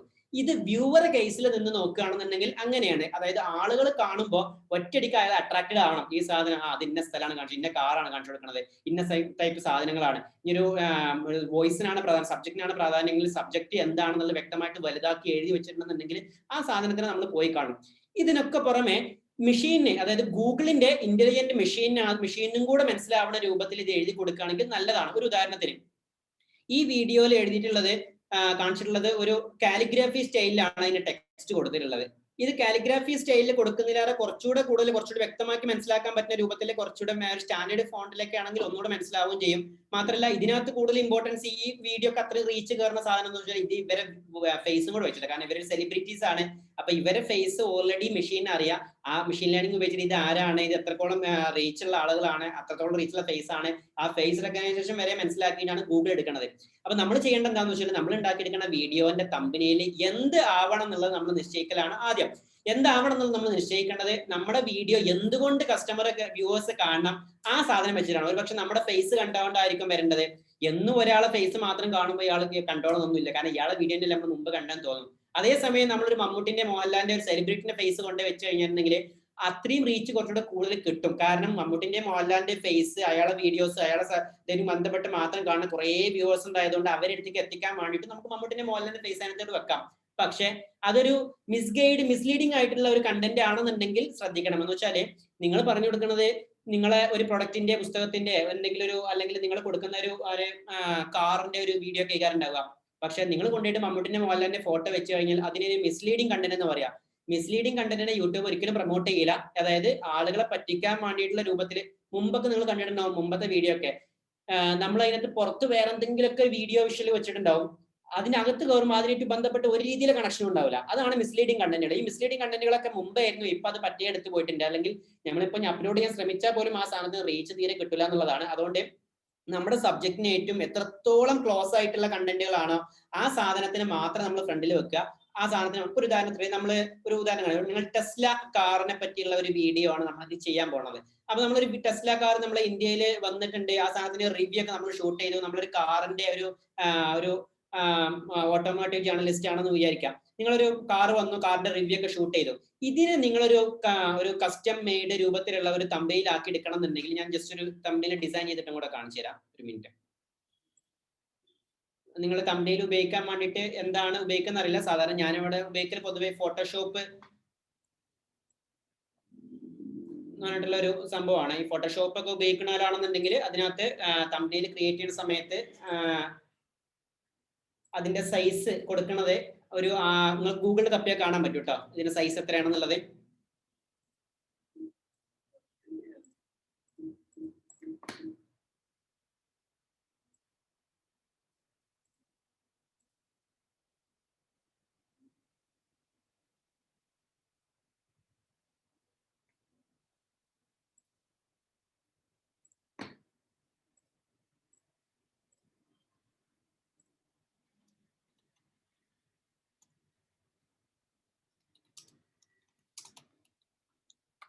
യൂട്യൂബ് വീഡിയോ തംബ്നെയിൽ സൈസ് എന്ന് അടിച്ചു കഴിഞ്ഞാൽ കാണാൻ പറ്റും. അതിനുശേഷം 1280 × 720. അപ്പൊ നിങ്ങൾ ഫോട്ടോഷോപ്പ് ഒക്കെ എടുക്കുകയാണെന്നുണ്ടെങ്കിൽ, ഇതല്ല മൊബൈലൊക്കെ ചെയ്യുന്ന ആളുകളാണെന്നുണ്ടെങ്കിൽ അത്രയും വലിയ പ്രയാസങ്ങളൊന്നുമില്ല. മൊബൈൽ തംബ്നെയിൽ ക്രിയേറ്റ് ചെയ്യാൻ വേണ്ടിയിട്ടുള്ള ആപ്ലിക്കേഷനുകൾ ഉണ്ടാവും. അപ്പൊ അതിനകത്ത് ആർട്ടായിട്ടുള്ള സൈസും കാര്യങ്ങളൊക്കെ അതിനകത്ത് കൊടുത്തിട്ടുണ്ടാവും. യൂട്യൂബ് തംബ്നെയിൽ സൈസ് എന്ന് പറഞ്ഞിട്ട് ഇതിനകത്ത് ഞാനിപ്പോൾ ഓൾറെഡി തംബ്നെയിൽ സെറ്റ് ചെയ്ത് വെക്കുകയാണ്. 1280 × 720 ഒരു പേജ് ഞാൻ ഓപ്പൺ ആക്കിയിട്ടുണ്ട്. ഈ പേജിനകത്തോട്ട് ഞാൻ ഇനി പുതിയൊരു ഫോട്ടോ അപ്ലോഡ് ചെയ്യാൻ പോവുകയാണ്. അപ്പൊ ഞാൻ നേരത്തെ പറഞ്ഞ പോലെ ഒരു ടെസ്ലാന്റെ ഒക്കെ ആണെന്നുണ്ടെങ്കിൽ ഇത് ടെസ്ല മോഡൽ 3 എന്ന് പറഞ്ഞിട്ടുള്ള കാറാണ്. അപ്പൊ ഞാൻ ഈ ഒരു തംബ്നെയിൽ ക്രിയേറ്റ് ചെയ്യാൻ വേണ്ടിയിട്ട് ചെയ്യുന്ന സമയത്ത് ശ്രദ്ധിക്കേണ്ട കാര്യം എന്താണെന്ന് വെച്ച് കഴിഞ്ഞാൽ, ഈ തംബ്നെയിൽ ഞാൻ ചെയ്യുന്ന സമയത്ത് ഒന്ന് ഞാൻ നേരത്തെ പറഞ്ഞ പോലെ അത്യാവശ്യം ഇതിന്റെ ഒരു വലിപ്പം ഗൂഗിളിനകത്ത് എത്രേ കാണുള്ളൂ. ഈ ഒരു വലിപ്പത്തിൽ കാണുന്ന സമയത്ത് ആളുകൾക്ക് മനസ്സിലാവണം ഇത് ടെസ്ല കാറിന്റെ ഫോട്ടോ തന്നെയാണെന്നുള്ളത്. അതല്ലെങ്കിൽ ഇത് ഇന്ന ടൈപ്പ് സാധനത്തിന്റെ ആണെന്നുള്ളത് വ്യൂവർക്ക് മനസ്സിലാവണം, മെഷീനും മനസ്സിലാവണം. ഒന്നുകൂടെ പറയാണ്, മെഷീനും മനസ്സിലാവണം. കാരണം എന്താണെന്ന് വെച്ച് കഴിഞ്ഞാല് മെഷീൻ ആണല്ലോ ഇത് ഒരു ടെസ്ല കാർ ആണെന്ന് നിശ്ചയിക്കുന്നത്. ഡിജിറ്റൽ ഇമേജ് പ്രോസസ്സിംഗ് എന്ന ടെക്നോളജി ഉപയോഗിച്ചിട്ട് ഗൂഗിളിന്റെ മെഷീനുകൾ മനസ്സിലാക്കേണ്ട നമ്മുടെ തംബ്നെയിലിൽ എന്ത് ഇമേജ് ആണ് വെച്ചിട്ടുള്ളത്, അത് എന്താണ് സാധനം എന്നുള്ളത് വ്യക്തമായിട്ട് മനസ്സിലാവണ്ടേ.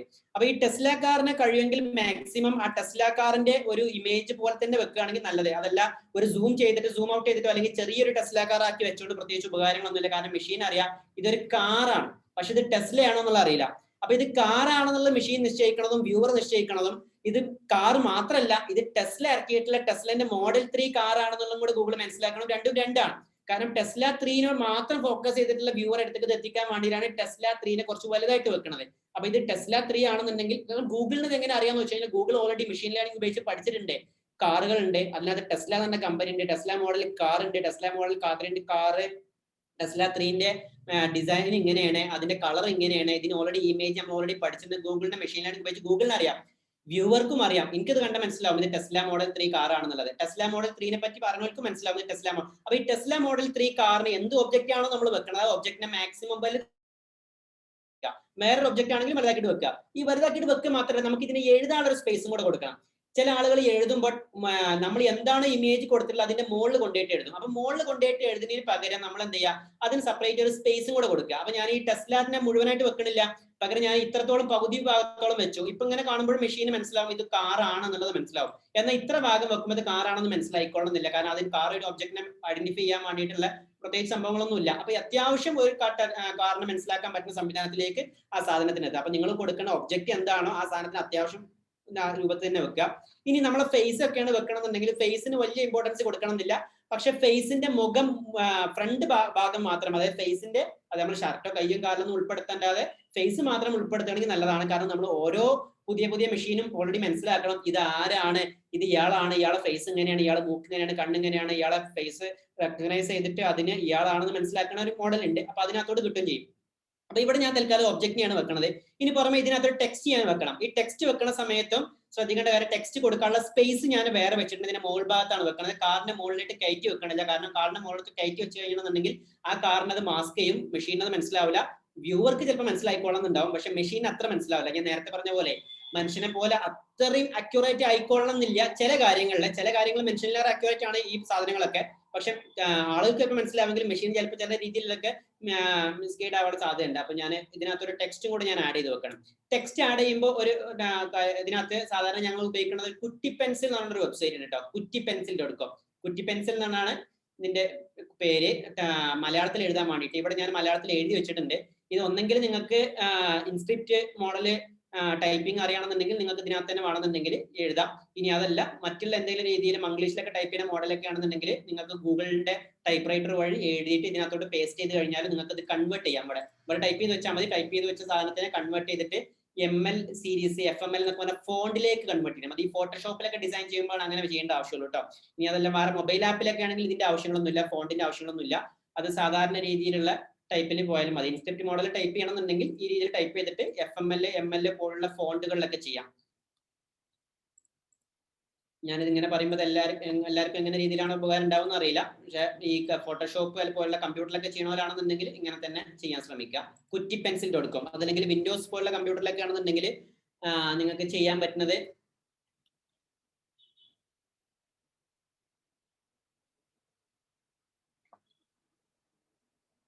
വിൻഡോസ് പോലുള്ള കമ്പ്യൂട്ടറിലൊക്കെ ആണെന്നുണ്ടെങ്കിൽ ചെയ്യാൻ പറ്റുന്നത് അതിനകത്ത് നമുക്ക് ടൈപ്പിറ്റ് എന്ന് പറഞ്ഞ ആപ്ലിക്കേഷൻ മലയാളത്തിൽ ടൈപ്പ് ചെയ്യാൻ വേണ്ടി കേട്ടോ. ഇംഗ്ലീഷിൽ ടൈപ്പ് ചെയ്യാൻ വേണമെന്നുണ്ടെങ്കിൽ ഇതിന്റെ പ്രയാസങ്ങളൊന്നുമില്ല.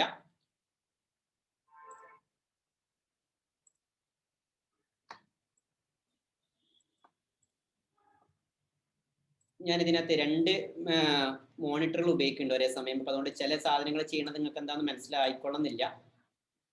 പിന്നെ അപ്പൊ ഞാൻ ഇതിന് ടൈറ്റിൽ കൊടുക്കാൻ പോവാണ്. ഈ ടൈറ്റിൽ കൊടുക്കുന്ന സമയത്ത് ശ്രദ്ധിക്കേണ്ട കുറച്ച് കാര്യങ്ങൾ എന്താണെന്ന് വെച്ച് കഴിഞ്ഞാൽ, ഈ കണ്ടന്റിനകത്ത് ഞാൻ ഈ ഒരു കളറിലെ ടൈറ്റിൽ കൊടുത്താൽ വലതുഭാഗത്ത് അത് കാണില്ല. ടെസ്ല കാർ ഇന്ത്യയിൽ വരുന്നു എന്നുള്ളതാണ് ഞാൻ എഴുതിയിട്ടുള്ളത്. നിങ്ങൾക്ക് വ്യക്തമായിട്ട് ചിലപ്പോൾ മനസ്സിലായിക്കൊള്ളുന്നില്ല. ടെസ്ല കാർ ഇന്ത്യയിൽ വരുന്നു എന്നുള്ളത് എഴുതിയിട്ടുള്ളത്. അപ്പൊ ഞാൻ ഇത് ഒരുപക്ഷെ നമുക്ക് ആവശ്യമുള്ള രൂപത്തിൽ നമുക്ക് വേണമെങ്കിൽ കളറൊക്കെ മാറ്റാം. അതല്ലാന്നുണ്ടെങ്കിൽ ഇതിന് വേണമെന്നുണ്ടെങ്കിൽ സ്ട്രോക്ക് ഒക്കെ ഇട്ട് കൊടുത്തിട്ട് വേണമെന്നുണ്ടെങ്കിൽ ഉപയോഗിക്കാം. ഇത് കുറച്ചുകൂടെ മനസ്സിലാവുന്നവർക്കാണെന്നുണ്ടെങ്കിൽ അത്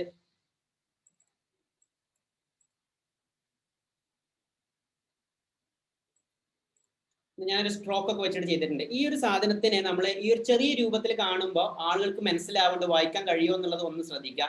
വായിക്കാൻ കഴിയണില്ല എന്നുണ്ടെങ്കിൽ അതിനനുസരിച്ച് ഇതിനകത്ത് മാറ്റം വരുത്താൻ പറ്റുന്ന കാര്യങ്ങളെ പറ്റി നിങ്ങൾ എന്ത് ചെയ്യുക, ഒന്ന് മാറ്റം വരുത്താം.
ഓക്കെ, ഞാൻ എന്തായാലും ഇതിനകത്ത് ടെസ്ല കാർ ഇന്ത്യയിൽ വരുന്നതിനെ പറ്റി മലയാളത്തിൽ എഴുതിയിട്ടുണ്ട്, ടെസ്ല കാറിന് വെച്ചിട്ടുണ്ട്. ഈ 2 കാര്യങ്ങൾ ചെയ്യുമ്പോൾ ശ്രദ്ധിക്കേണ്ടത്, പിക്ചറിന്റെ ക്വാളിറ്റി ഉണ്ടായിക്കോട്ടെ, പിക്ചറിന്റെ ഒബ്ജക്റ്റിനെ വ്യക്തമായിട്ടും കാണണം, കുറച്ച് വലുതായിട്ടും കാണണം.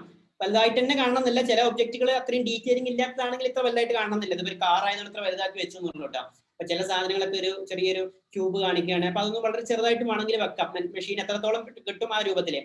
നമ്മൾ എഴുതുന്ന ടെക്സ്റ്റിൽ ശ്രദ്ധിക്കേണ്ട കാര്യം, ഒന്ന് ഈ പറഞ്ഞ പോലെ ടെക്സ്റ്റ് വലുതായിട്ട് കാണണം, വലുതായിട്ട് കാണുമ്പോൾ മാത്രം ചെറുതായിട്ട് ഉണ്ടാവുമ്പോൾ ടെസ്ല കാറാന്ന് വായിക്കാൻ പറ്റുള്ളൂ, ആളുകൾക്ക് ക്ലിക്ക് ചെയ്യാനുള്ള ഒരു ടെൻഡൻസി ഉണ്ടാവുള്ളൂ. മറ്റൊന്ന് മെഷീന് മനസ്സിലാവണം എന്താണ് എഴുതിയിട്ടുള്ളത് എന്നുള്ളത്. മലയാളത്തിൽ എഴുതുമ്പോൾ പൊതുവെ മെഷീനിന് അത്ര മനസ്സിലാവില്ല ഇത് ടെസ്ല കാർ ഇന്ത്യയിൽ വരുന്നതാണോ എഴുതിയിട്ടുണ്ടെങ്കിൽ. അപ്പൊ പകരം എന്ത് ചെയ്യാം, നമ്മൾ ഇതിന്റെ കൂടെ തന്നെ മറ്റെവിടെയെങ്കിലും ചെറുതായിട്ടാണെന്നുണ്ടെങ്കിലും ഈ ചെറുതായിട്ട് എഴുതുമ്പോൾ മെഷീന് മനസ്സിലാവും കേട്ടോ. ഈ വലുതായിട്ട് എഴുതുന്നത് ഭൂരിഭാഗം എഴുതുന്നത് മെഷീന് മനസ്സിലാവാൻ വേണ്ടിയിട്ടല്ല, പകരം ആളുകൾക്ക് കാണാൻ വേണ്ടിയിട്ടാണ്. മെഷീന് ചെറുതായിട്ട് എഴുതിയാലും അത് റീഡ് ചെയ്യും മെഷീൻ എന്താണെന്നുള്ളത്. അപ്പൊ ഞാൻ ഇംഗ്ലീഷിലും കൂടെ എഴുതാൻ പോവാണ്. ഇതിനകത്ത് ഇംഗ്ലീഷിൽ എഴുതുമ്പോൾ സബ്ജക്റ്റിനെ മാത്രം എഴുതണം എന്നില്ല, നമ്മൾ മലയാളികൾ മാത്രം എഴുതുന്ന കാര്യം പറഞ്ഞു കേട്ടോ.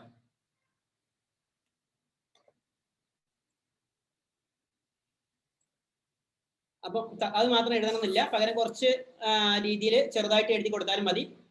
ഞാനിവിടെ എഴുതിയിട്ടുള്ളത് ടെസ്ല കാർ റിവ്യൂ എന്നാണ് എഴുതിയിട്ടുള്ളത്. ഇത് എഴുതാനുള്ള കാരണം എന്താണെന്ന് വെച്ച് കഴിഞ്ഞാൽ, നമ്മൾ ടെസ്ല കാർ ഇന്ത്യയിൽ വരുന്നു എന്ന് പറഞ്ഞിട്ട് ആരും സെർച്ച് ചെയ്യില്ല. ഇത് നമ്മൾ ആളുകൾ മലയാളികൾക്ക് വ്യക്തമായിട്ട് ഇത് എന്താണ് സംഭവം എന്നുള്ളൊരു ക്യൂരിയോസിറ്റി ഉണ്ടാക്കാൻ വേണ്ടിയിട്ട് മാത്രം ഉപയോഗിച്ചിട്ടുള്ള ഒരു വേർഡാണ്. പക്ഷെ ടെസ്ല കാർ റിവ്യൂ എന്ന് ഞാൻ എഴുതാനുള്ള കാരണം അത് ടാഗ് ലൈൻ ഏറ്റവും അത് ബന്ധപ്പെട്ടുള്ള അല്ലെങ്കിൽ ട്രെൻഡിങ്ങിൽ പോകാൻ സാധ്യതയുള്ള ഒരു കണക്ഷൻസും കൂടെയാണ്. ടെസ്ല കാർ റിവ്യൂ മൂന്നും അത്യാവശ്യം പോപ്പുലർ ആയിട്ടുള്ള ഒരു ടാഗ് തന്നെയാണ് ടെസ്ല കാർ റിവ്യൂ. കാറിനായിട്ട് റിലേറ്റ് ചെയ്തിട്ട് കുറെ ആളുകൾ ഉണ്ടാവും, റിവ്യൂമായിട്ട് ബന്ധപ്പെട്ട കാർ റിവ്യൂമായിട്ട് ബന്ധപ്പെട്ട ആളുകൾ ഉണ്ടാവും, ടെസ്ല കാറായിട്ട് ബന്ധപ്പെട്ട ആളുകൾ ഉണ്ടാവും. അപ്പൊ അതുകൊണ്ട് ഈ ടാഗിംഗ് ആയിട്ട് ബന്ധപ്പെട്ടിട്ടുള്ള സാധനങ്ങളെ ഇംഗ്ലീഷിൽ എവിടെയെങ്കിലും ചെറുതായിട്ട് നോട്ട് ചെയ്ത് വെക്കുക, ഒബ്ജക്റ്റിനെ മറക്കാതിരിക്കാൻ മാക്സിമം ശ്രമിക്കുക. ഇതാണ് അത്യാവശ്യം ഒരു തമ്പനിയിലേറ്റും ബന്ധപ്പെട്ട് പറഞ്ഞു തരാൻ വേണ്ടിയിട്ടുള്ള കുറച്ച് കാര്യങ്ങൾ. ഈ കാര്യങ്ങൾ മറ്റുള്ള കാരണം എന്താണെന്ന് വെച്ച് കഴിഞ്ഞാല്, അടുത്തത് നമുക്ക് സമയം വളരെ കുറവായതുകൊണ്ട് ഞാൻ കുറച്ച് പെട്ടെന്ന് സ്പീഡായിട്ട് പറഞ്ഞു പോകാൻ ശ്രമിക്കുകയാണ്. അടുത്ത കാര്യം എന്ന് വെച്ചാൽ ഡിസ്ക്രിപ്ഷനും അതുപോലെ തന്നെ ടൈറ്റില് അതേപോലെ തന്നെ ടാഗിങ്. സാധാരണ എല്ലാവർക്കും അറിയാം, നമ്മളൊരു വീഡിയോ പബ്ലിഷ് ചെയ്യുന്ന സമയത്ത് വീഡിയോ പബ്ലിഷ് ചെയ്യാൻ വേണ്ടിയിട്ട് നമുക്കിവിടെ സാധാരണ യൂട്യൂബിന്റെ വെബ്സൈറ്റിനകത്ത് നമുക്ക് മുകളിൽ തന്നെ ഉണ്ട് ക്രിയേറ്റ് ചെയ്യുന്ന ഓപ്ഷൻ ഉണ്ട്. അവിടെ ഏറ്റവും ടോപ്പിൽ ഉണ്ടാവും ക്രിയേറ്റ് ചെയ്യുന്ന ഓപ്ഷൻ. ഇവിടെ നമുക്ക് വീഡിയോ ആണെന്നുണ്ടെങ്കിൽ അപ്ലോഡ് ചെയ്യാം, ലൈവിൽ പോവാം. അതെല്ലാം എന്നുണ്ടെങ്കിൽ നമ്മൾ നേരത്തെ പറഞ്ഞു ഇവിടെ നമുക്ക് എന്ത് ചെയ്യാം, ഒരു യൂട്യൂബിന്റെ ക്രിയേറ്റർ സ്റ്റുഡിയോ എന്നൊരു ഓപ്ഷൻ ഉണ്ട്. ഇവിടെ ക്ലിക്ക് ചെയ്ത് കഴിഞ്ഞിട്ടുണ്ടെങ്കിൽ നമുക്ക് യൂട്യൂബ് സ്റ്റുഡിയോ ഓപ്പൺ ആക്കാൻ പറ്റും. അതിനകത്ത് ക്ലിക്ക് ചെയ്ത് കഴിഞ്ഞിട്ടുണ്ടെങ്കിൽ അവിടെ നിന്നും വേണമെന്നുണ്ടെങ്കിൽ നമുക്ക് കണ്ടന്റ് എന്നൊരു ഓപ്ഷൻ ഉണ്ട് ഇടത് ഭാഗത്ത്. അതിനകത്ത് ക്ലിക്ക് ചെയ്തിട്ട് നമുക്ക് എന്ത് ചെയ്യാം, പുതിയൊരു കണ്ടന്റിനെ വേണമെങ്കിൽ അപ്ലോഡ് ചെയ്യാം. കണ്ടന്റ് അപ്ലോഡ് ചെയ്യുന്നതിന് മുമ്പായിട്ട് ശ്രദ്ധിക്കേണ്ട ഒരു കാര്യം കൂടെ എന്താണെന്ന് വെച്ച് കഴിഞ്ഞാൽ, പ്ലേലിസ്റ്റുകൾ എന്നൊരു സംഭവം ഉണ്ട്. എന്ന് വെച്ചാൽ നമ്മൾ സാധാരണ കമ്പ്യൂട്ടറിനകത്തൊക്കെ നമ്മൾ ചില കുറേ ഫയലുകൾ എടുത്ത് വെക്കുമ്പോൾ നമ്മൾ അതിനെ ഫോൾഡർ ആക്കി വെക്കും, കാറ്റഗറൈസ് ചെയ്ത് വെക്കുക. ഈ കാറ്റഗറൈസ് ചെയ്ത് വെക്കണം എന്തിനാന്ന് വെച്ച് കഴിഞ്ഞാൽ, നമ്മളൊരു പക്ഷേ ഒരു നാരോ സബ്ജക്റ്റിലേക്ക് ഇറങ്ങി പോയിട്ടുണ്ടെങ്കിൽ പോലും അതിനകത്ത് ചില സാധനങ്ങൾ നമുക്ക് കണ്ടന്റിന്റെ എണ്ണം കൂട്ടാൻ വേണ്ടിയിട്ട് അതുമായിട്ട് റിലേറ്റഡ് ആണ്, പക്ഷെ മറ്റൊരു സാധനമായിട്ട് മാറ്റും. ഒരു സാധനത്തിന് ഈ ടെക്നോളജി റിവ്യൂ ചെയ്യുന്ന ആളുകൾ ചിലപ്പോൾ അൺബോക്സിങ് ചെയ്യും, അവർ ഇതിന്റെ വേറെ എന്തെങ്കിലും സാധനം ടെസ്റ്റിംഗ് ചെയ്യും. അപ്പൊ അൺബോക്സിംഗ് എന്നുള്ള പേരിൽ വേണമെന്നുണ്ടെങ്കിൽ അവർക്കൊരു പ്ലേലിസ്റ്റുകൾ ക്രിയേറ്റ് ചെയ്ത് വെക്കാം. അപ്പൊ നമുക്ക് വേണമെന്നുണ്ടെങ്കിൽ ഇവിടെ എന്ത് ചെയ്യാം, പുതിയൊരു പ്ലേലിസ്റ്റിനെ നമുക്ക് ക്രിയേറ്റ് ചെയ്യാം. ഒരു പ്ലേലിസ്റ്റ് ഇവിടെ എഴുതി വെക്കാൻ പറ്റും. ആ പ്ലേലിസ്റ്റ് പബ്ലിക് ആണോ പ്രൈവറ്റ് ആണോ അൺലിസ്റ്റ് ആണോ എന്നുള്ള മോഡൽ നമുക്ക് സെറ്റ് ചെയ്യാം. പബ്ലിക് എന്നാൽ എല്ലാവരും കാണാൻ പറ്റിയ രൂപത്തിൽ, അങ്ങനെയാണ് പൊതുവെ നമ്മൾ സെറ്റ് ചെയ്യേണ്ടത്. പ്രൈവറ്റ് എന്ന് പറഞ്ഞാൽ നമ്മൾ മാത്രം കാണാൻ, അൺലിസ്റ്റ് എന്ന് പറഞ്ഞു കഴിഞ്ഞാൽ നമ്മൾ ലിങ്ക് ആവശ്യപ്പെടുന്നവർ മാത്രം കാണാൻ വേണ്ടി. പബ്ലിക് സെറ്റ് ചെയ്യാനാണ് അങ്ങനെ.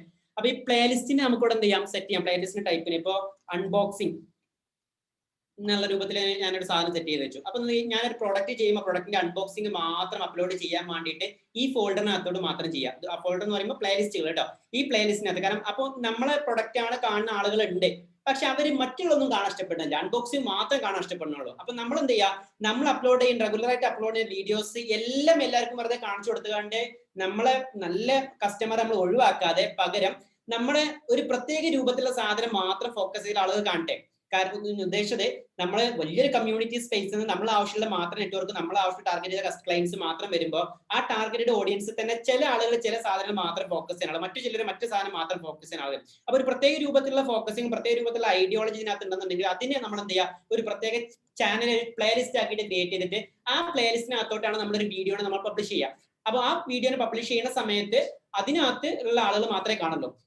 ഇത് ചെയ്യുന്ന സമയത്ത് ശ്രദ്ധിക്കേണ്ട കാര്യം എന്താണെന്ന് വെച്ച് കഴിഞ്ഞാല്, പ്ലേലിസ്റ്റിന് നമുക്ക് വിശദമായിട്ട് ഡിസ്ക്രിപ്ഷൻ വരെ കൊടുക്കാൻ പറ്റും കേട്ടോ. ഈ പ്ലേലിസ്റ്റ് നമുക്ക് വീണ്ടും എഡിറ്റ് ചെയ്യാം. എഡിറ്റ് ചെയ്ത് കഴിഞ്ഞാൽ നമുക്ക് അതിന് വേണമെന്നുണ്ടെങ്കിൽ ഒരു ഡിസ്ക്രിപ്ഷൻ സെറ്റ് ചെയ്യാം. അതായത് ഈ പ്ലേലിസ്റ്റ് എന്തുകൊണ്ട്, അതായത് അൺബോക്സിംഗ് പറയുമ്പോൾ എന്ത് അൺബോക്സിംഗ്, അത് ടെക്നോളജി പ്രൊഡക്റ്റ് റിവ്യൂ അൺബോക്സിംഗ് ആണ്, അത് മറ്റുള്ള എന്തെങ്കിലും ടൈപ്പ് പ്രൊഡക്റ്റിന്റെ ബുക്സിന്റെ അൺബോക്സിംഗ് ആണ്. അപ്പൊ അത് എന്തൊക്കെ ടൈപ്പ് എന്ത് ആവശ്യം വിശദമായിട്ട് എഴുതി അയച്ചു കൊടുക്കുക. 5000 ക്യാരക്ടറിൽ നമുക്ക് ഇതിനകത്ത് എഴുതി വെക്കാനുള്ള സംവിധാനം ഉണ്ട്. അത് മാക്സിമം ഡിസ്ക്രിപ്ഷൻ എല്ലാ സ്ഥലങ്ങളിലും അത് ഉപയോഗിക്കുക.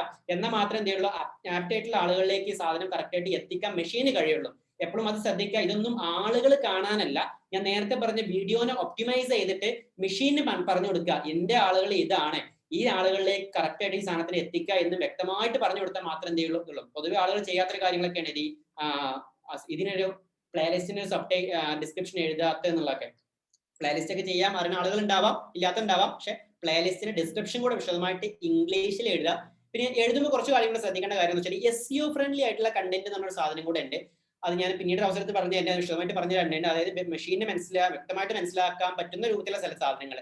അതായത് നമ്മളൊരു ഇംഗ്ലീഷിലുള്ള ചില വാക്കുകൾ എടുത്ത് നോക്കുമ്പോൾ അതിനകത്ത് 2 സ്ഥലങ്ങളിൽ 2 അർത്ഥം വെക്കുന്ന സാധനങ്ങളുണ്ട്. അത് മെഷീനിനെ മനസ്സിലാക്കാൻ ബുദ്ധിമുട്ടായി കാരണം. അപ്പൊ അതുകൊണ്ട് എന്ത് ചെയ്യുക, വ്യക്തമായിട്ട് മനസ്സിലാവുന്ന വളരെ സിമ്പിൾ ആയിട്ടുള്ള നമുക്ക് LKG കുട്ടികൾക്കൊക്കെ ഇംഗ്ലീഷ് പഠിപ്പിച്ചെടുക്കുന്ന പോലെ വളരെ കടുകട്ടി ജാർഗൺസ് ഒന്നും ഉപയോഗിക്കാതെ വളരെ സിമ്പിൾ ആയിട്ടുള്ള വേർഡിങ്സിൽ നമ്മൾ ഡിസ്ക്രിപ്ഷൻ എപ്പോഴും എഴുതാൻ വേണ്ടിയിട്ട് നമ്മൾ ശ്രമിക്കുക. മറ്റൊന്ന്, ഇനി ഇതിനകത്തേക്ക് കണ്ടന്റ് പബ്ലിഷ് ചെയ്യാൻ വേണ്ടിയിട്ട് ഇടതു ഭാഗത്തുള്ള കണ്ടന്റ് എന്ന ഓപ്ഷൻ ഉണ്ട്. അതിനകത്ത് അപ്ലോഡ് വീഡിയോസ് ക്ലിക്ക് ചെയ്ത് കഴിഞ്ഞിട്ടുണ്ടെങ്കിൽ നമുക്ക് പുതിയൊരു വീഡിയോസ് അപ്ലോഡ് ചെയ്യാം. അപ്പൊ ഞാനൊരു വീഡിയോനെ ഞാൻ ഇതിനകത്ത് അപ്ലോഡ് ചെയ്യാൻ വേണ്ടി ശ്രമിക്കുകയാണ്.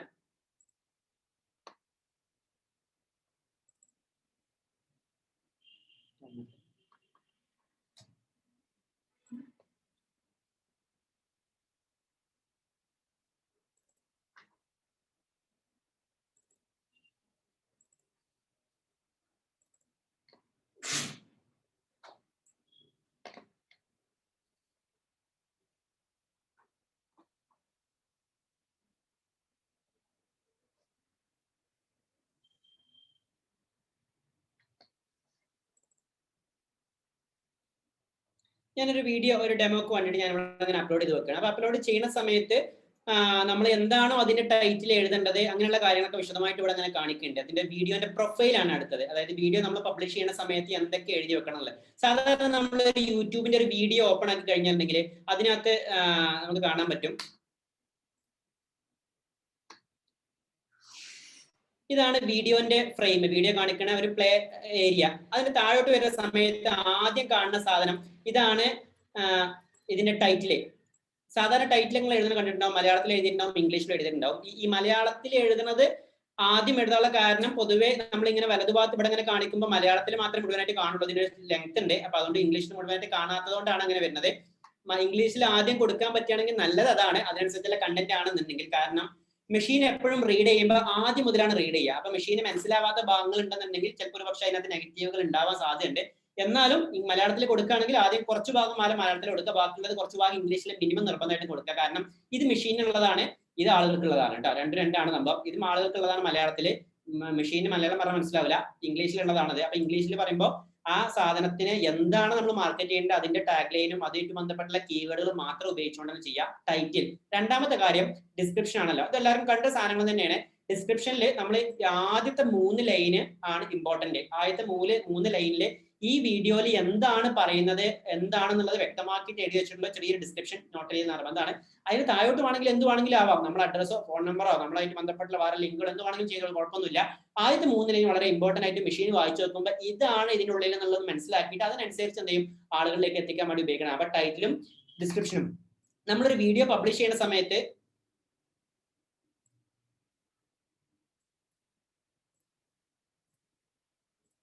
വീഡിയോ പബ്ലിഷ് ചെയ്യാൻ വേണ്ടി അപ്ലോഡ് ചെയ്യുന്ന സമയത്ത് അവിടെ ഒരു ടൈറ്റിൽ കാണിക്കുന്നുണ്ട്. ആ ടൈറ്റിലിനകത്ത് നമ്മൾ ഈ പറഞ്ഞ പോലെ മലയാളത്തിൽ എഴുതാം, ഇംഗ്ലീഷിൽ എഴുതാം. ഈ ടൈറ്റിൽ എഴുതുന്ന സമയത്തും ശ്രദ്ധിക്കേണ്ട കാര്യം ഞാൻ നേരത്തെ പറഞ്ഞ പോലെ നമ്മൾ നേരത്തെ ടാർഗറ്റ് ചെയ്തിട്ടുള്ള ഓഡിയൻസിനകത്തോട്ട് എത്തിക്കാൻ വേണ്ടിയിട്ടുള്ള ഒരു പ്രത്യേക ടൈപ്പ് ഒരു വല ഉണ്ട്. അവരെ ചാക്ലേറ്റ് പിടിക്കാൻ വേണ്ടിയിട്ടുള്ള ഒരു വല. അത് ഇവിടെ യഥാർത്ഥത്തിൽ ഓൺലൈനിൽ കീവേഡ് എന്നാണ് പറയാം. കീവേഡ് അതായത് നമ്മളെ എന്താണ് നമ്മൾ വെക്കുന്ന സാധനത്തിന് നമ്മളൊരു മൊബൈൽ ഫോൺ ആണ് നമ്മൾ കൊടുക്കുന്നത്. അപ്പൊ മൊബൈൽ ഫോൺ ആണെന്നുണ്ടെങ്കിൽ ഒരു സ്മാർട്ട് ഫോൺ എന്നുള്ളൊരു ടാഗ് ലൈൻ ഉണ്ട്. അതല്ലെങ്കിൽ ആൻഡ്രോയിഡ്, iOS എന്നൊക്കെ പറഞ്ഞ പോലെ ടാഗ് ലൈനുകൾ ഉണ്ട്. ഈ ടാഗ് ലൈനുകളെ നമ്മൾ ഉൾപ്പെടുത്താൻ വേണ്ടിയിട്ട് ഉപയോഗിക്കുന്ന സംവിധാനം അതിനെ കീവേഡ് എന്നാണ് നിലവിൽ ടെക്നിക്കലി അതിനെ പറയാം. കീവേഡ്. ഈ കീവേഡ് നമുക്ക് നമ്മുടെ ഓഡിയൻസിന് ആപ്റ്റ് ആയിട്ടുള്ള കീവേഡുകൾ ഏതാണെന്നുള്ളത് കണ്ടെത്താൻ വേണ്ടിയിട്ടുള്ള കുറച്ച് ടെക്നിക്കുകൾ ഉണ്ട്. അത് ഞാൻ പറഞ്ഞുതരാം. ഒന്ന് ഗൂഗിളിന്റെ തന്നെ കീവേഡ് ഉണ്ട്. അതല്ല എന്നുണ്ടെങ്കിൽ നമുക്ക് കീവേഡ് ഫൈൻഡർ എന്നുള്ള ഗൂഗിളിൽ സെർച്ച് ചെയ്യാം. Keyword finder. ഇതൊക്കെ നമ്മൾ മുൻകൂട്ടി നമ്മൾ എടുത്തു വെക്കണം കേട്ടോ.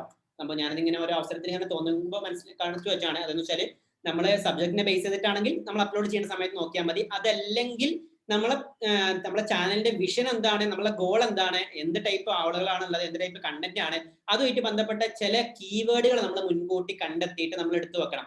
എന്നാൽ മാത്രം എന്ത് ചെയ്യുള്ളൂ, നമുക്ക് ഈ സാധനത്തിനെ നമുക്ക് പെട്ടെന്ന് മാർക്കറ്റ് ചെയ്ത് മുന്നോട്ട് എത്തിക്കാൻ പറ്റുള്ളൂ. നമുക്ക് ആപ്റ്റ് ആയിട്ടുള്ള ക്ലയൻസ് നമുക്ക് നിലനിർത്താനും കഴിയുള്ളൂ.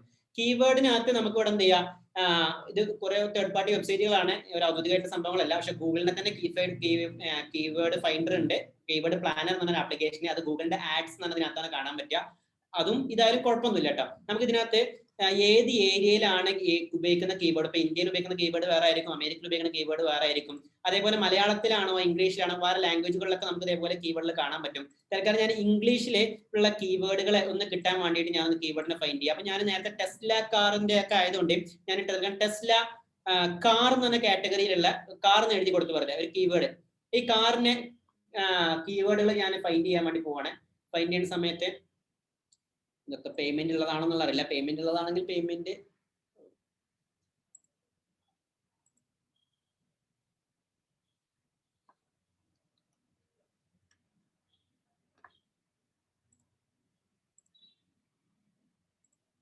സോറി, ഞാൻ വേറൊരു വെബ്സൈറ്റ് തുറക്കാം.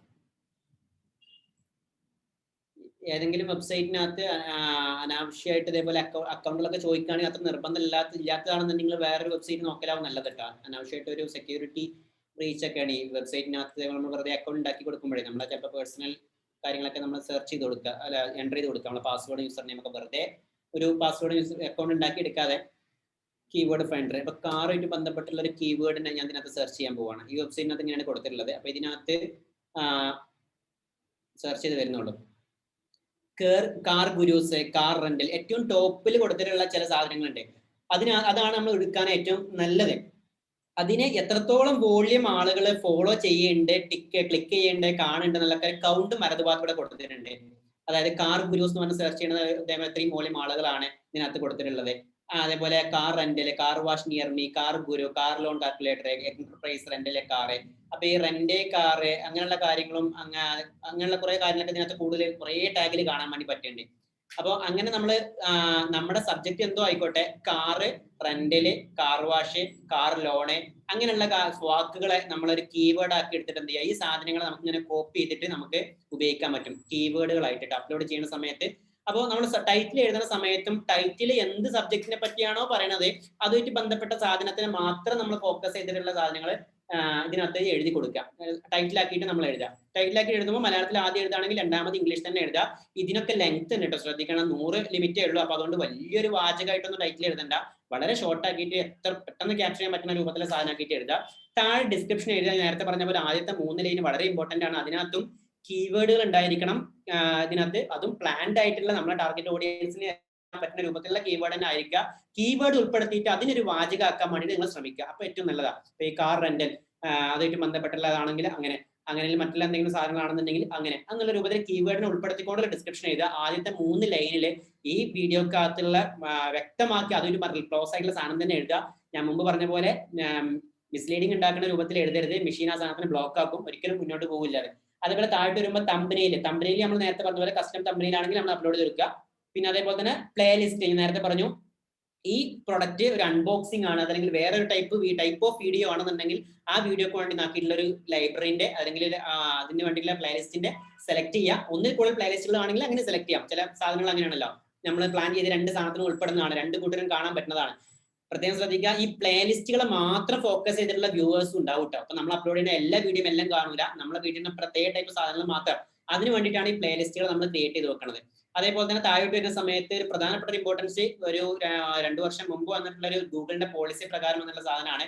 ഗൂഗിളിന്റെ കിഡ്സുമായിട്ട് റിലേറ്റ് ചെയ്തിട്ടുള്ള കുറച്ച് പോളിസീസ് ഉണ്ടായിരുന്നു. അതായത് കുട്ടികൾക്ക് ബന്ധപ്പെട്ട സാധനമാണെങ്കിൽ അത് കൊടുക്കുക, ഇല്ലെങ്കിൽ അങ്ങനെ കൊടുക്കാം. ഏജ് റെസ്ട്രിക്ഷനും അങ്ങനെയുള്ള കുറച്ച് കാര്യങ്ങളുണ്ട്. അത് ലീഗലായിട്ടുള്ള കുറച്ച് പോളിസിയും കാര്യങ്ങളൊക്കെയാണ്. അപ്പൊ അത് നിങ്ങൾ സെറ്റ് ചെയ്ത് കൊടുക്കുക. കിഡ്സുമായിട്ട് ബന്ധപ്പെടാത്തതാണെങ്കിൽ അങ്ങനെ കൊടുക്കുക. കിഡ്സുമായിട്ട് ബന്ധപ്പെടുന്നതാണെങ്കിൽ ഏതൊക്കെ ലെവലിലെ കുട്ടികൾക്കുള്ളതാണെന്ന് നോക്കുക.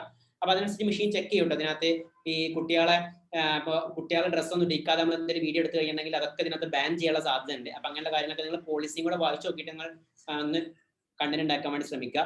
പിന്നെ മോർ ഓപ്ഷൻ ക്ലിക്ക് ചെയ്ത് കഴിഞ്ഞാൽ വിശദമായിട്ടുള്ള സാധനം വേറെ ഉണ്ട്. ഭൂരിഭാഗം ആളുകളും ഈ മോർ ഓപ്ഷൻ ക്ലിക്ക് ചെയ്തിട്ട് വിശദമായിട്ട് ഇതിനെ പറഞ്ഞു കൊടുക്കൂല മെഷീൻ. ഞാൻ നേരത്തെ പറഞ്ഞ പോലെ ഗൂഗിൾ എപ്പോഴും ഫോക്കസ് ചെയ്യുന്നത് ഒരു കൊമേഴ്സ്യലി വേയബിൾ ആയിട്ടുള്ള കണ്ടന്റുകൾ ഉണ്ടാക്കിയെടുക്കുക എന്നുള്ളതാണ്. അതായത് എത്രത്തോളം അവർക്ക് ഇത് വിൽക്കാൻ പറ്റും ആ സാധനത്തിന് മാത്രം ചെയ്യുക. അതുകൊണ്ടാണ് നമ്മൾ ഇതിനകത്ത് ടെസ്ല കാറിന്റെ പിക്ചർ അതിനകത്ത് കൊടുക്കുന്നത്.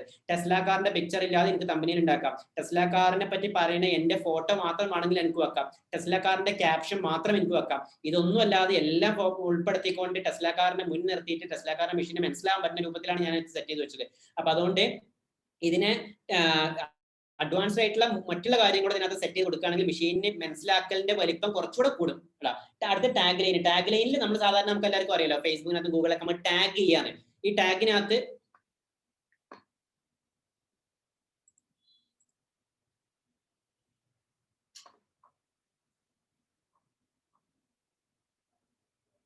ഹലോ കേൾക്കുന്നില്ലേ?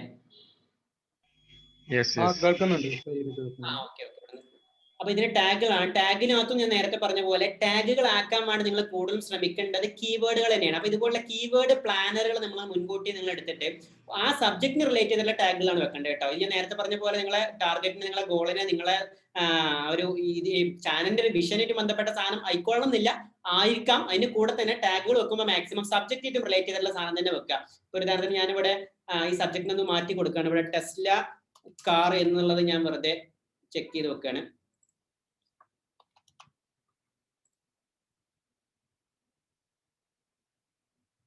അപ്പോൾ ആ ടെസ്ല കാറായിട്ടും റിലേറ്റ് ചെയ്തിട്ടുള്ള കീവേഡുകൾ മാത്രം വരും. Tesla car price, Tesla sports car, Tesla electronic car, ഇങ്ങനെയൊക്കെയാണ് വരുന്നത്. അതിനകത്ത് ഏറ്റവും കൂടുതൽ വ്യൂവേഴ്സ് ഉള്ളത് ടെസ്ല കാർ എന്നുള്ള കീവേഡിലാണ്. മാത്രമല്ല ഈ വ്യൂവേഴ്സ് കൂടുതലുള്ള സാധനം നമ്മൾ എടുത്തതുകൊണ്ട് പ്രത്യേകിച്ച് നമുക്ക് ബെനിഫിറ്റ് ഉണ്ടായിക്കോളണമെന്നില്ല കേട്ടോ. വളരെ പ്രത്യേകം ശ്രദ്ധിക്കുക. കാരണം ആ സാധനത്തിന് ആൾക്കാർ എണ്ണം കൂടുതലാണ്, കണ്ടന്റും എണ്ണം കൂടുതലായിരിക്കും. അപ്പോൾ ഒരു പക്ഷേ ഒരുപാട് വ്യൂസ് ഉള്ള മറ്റുള്ള ഒരാളതായിരിക്കും ആദ്യം കണ്ടുപിടിക്കുക, നമ്മളത് ആയിക്കോളണമെന്നില്ല.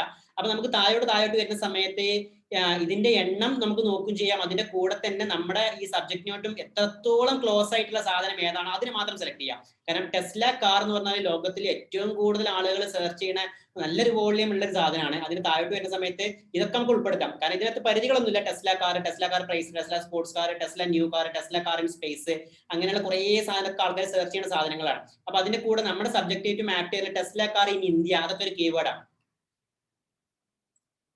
ഞാനിതിന്റെ ഇടയിൽ ഒരു സാധനം ഇങ്ങനെ കയറി വരുന്നതുകൊണ്ടേ ഓക്കെ.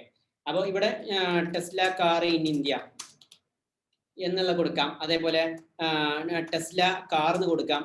അതേപോലെ ടെസ്ല കാർ കമ്മിങ് സൂൺ, അങ്ങനെയൊക്കെ വേണമെങ്കിൽ കൊടുക്കാം. ടെസ്ല കാർ പ്രൈസ് കൊടുക്കാം. ഇങ്ങനെ ടാഗുകൾ, അതിന് പരിധികളുണ്ട്. മാക്സിമം 500 ക്യാരക്ടറിന്റെ ഉള്ളിൽ നമ്മൾ ഇതിനെ മാക്സിമം ഒതുക്കണം. അപ്പൊ അതുകൊണ്ട് മാക്സിമം ഷോർട്ട് കീവേഡിനെ മാക്സിമം ഉൾപ്പെടുത്തുക. അതായത് ടെസ്ല കാർ, അതിന് വലിയൊരു വാചകം പോലെ ഒരിക്കലും ടാഗ് ചെയ്യരുത്. വളരെ ഷോർട്ട് ആക്കിയിട്ട് 1 2 മാക്സിമം 3 വാക്കുകളിൽ ഉൾപ്പെടുന്ന രൂപത്തിലുള്ള ടാഗുകൾ ക്രിയേറ്റ് ചെയ്യുക. അപ്പൊ ടാഗിന്റെ എണ്ണം നമുക്ക് കൂട്ടാൻ പറ്റും. കാരണം നമുക്കൊരു ലിമിറ്റേഷൻ വെച്ചിട്ടുണ്ട്, അവര് 500 ക്യാരക്ടറിൽ മാത്രമേ പോവുള്ളൂ, അങ്ങനെയുള്ള കാര്യങ്ങൾ. അതേപോലെ തന്നെ ഇതിനകത്ത് നമുക്ക് എക്സ്ട്രാ നമ്മൾ ഏത് ലാംഗ്വേജിലാണ് അങ്ങനെയുള്ള കാര്യങ്ങളൊക്കെ ഇതിനകത്ത് വളരെ ഡീറ്റെയിൽ ആയിട്ട് കൊടുക്കാം. ഞാൻ വിശദമായിട്ട് പറയണില്ല, നിങ്ങൾക്ക് നോക്കിയാൽ തന്നെ മനസ്സിലാവും പല കാര്യങ്ങൾ എന്തിനൊക്കെയാണ് വെച്ചിട്ടുള്ളത്.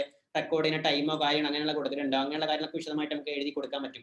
ഇതൊക്കെ കൊടുക്കുന്നതിന്റെ ഉദ്ദേശം എന്താണെന്ന് വെച്ച് കഴിഞ്ഞാൽ ഗൂഗിളിന് ഞാൻ നേരത്തെ വരെ പറഞ്ഞ സാധനങ്ങളൊക്കെ ഗൂഗിളിനെ ഒപ്റ്റിമൈസ് ചെയ്യുക എന്നുള്ളതൊക്കെ ഞാൻ എന്റേതായിട്ടുള്ള കണ്ടെത്തലുകൾ കൊണ്ട് ഞാൻ എടുത്തതാണ്. പലതും ഗൂഗിൾ പറഞ്ഞു തന്നിട്ടുണ്ട്. നിങ്ങൾ ഇങ്ങനെ ഒരു നാരോ സബ്ജക്റ്റിലേക്ക് മാറ്റുക, മൈക്രോ ബ്ലോഗിലേക്ക് മാറ്റുക, ചില ടെക്നിക്കുകളൊക്കെ പറഞ്ഞു തരാമെന്നുണ്ടെങ്കിലും ഗൂഗിളിന്റെ മെഷീന് അതിന്റെ ബാക്കെൻഡിൽ ചെയ്യുന്ന അൽഗോരിതം എന്താണെന്നുള്ളതൊന്നും അവർ ഔട്ട് ചെയ്യൂല. നിങ്ങൾ ഇന്നത് കൊടുത്താൽ ഇന്ന രൂപത്തിലേക്ക് കൊണ്ടുവരാൻ പറ്റുന്നുള്ളതൊന്നും അവർ പറയില്ല. അവർ ഇതിനകത്തുള്ള സ്പേസ് നമുക്ക് തന്നിട്ടുണ്ട്. ടാഗ് ചെയ്യാനും, ഡിസ്ക്രിപ്ഷൻ കൊടുക്കാനും, ടൈറ്റിൽ കൊടുക്കാനും, തമ്പനയിൽ കൊടുക്കാൻ വേണ്ടിയിട്ടൊക്കെ സംവിധാനം തന്നിട്ടുണ്ട്. ആ സംവിധാനം എന്തിനു ഉപയോഗിക്കണം എന്നുള്ളതും അവർ പറഞ്ഞിട്ടുണ്ട്.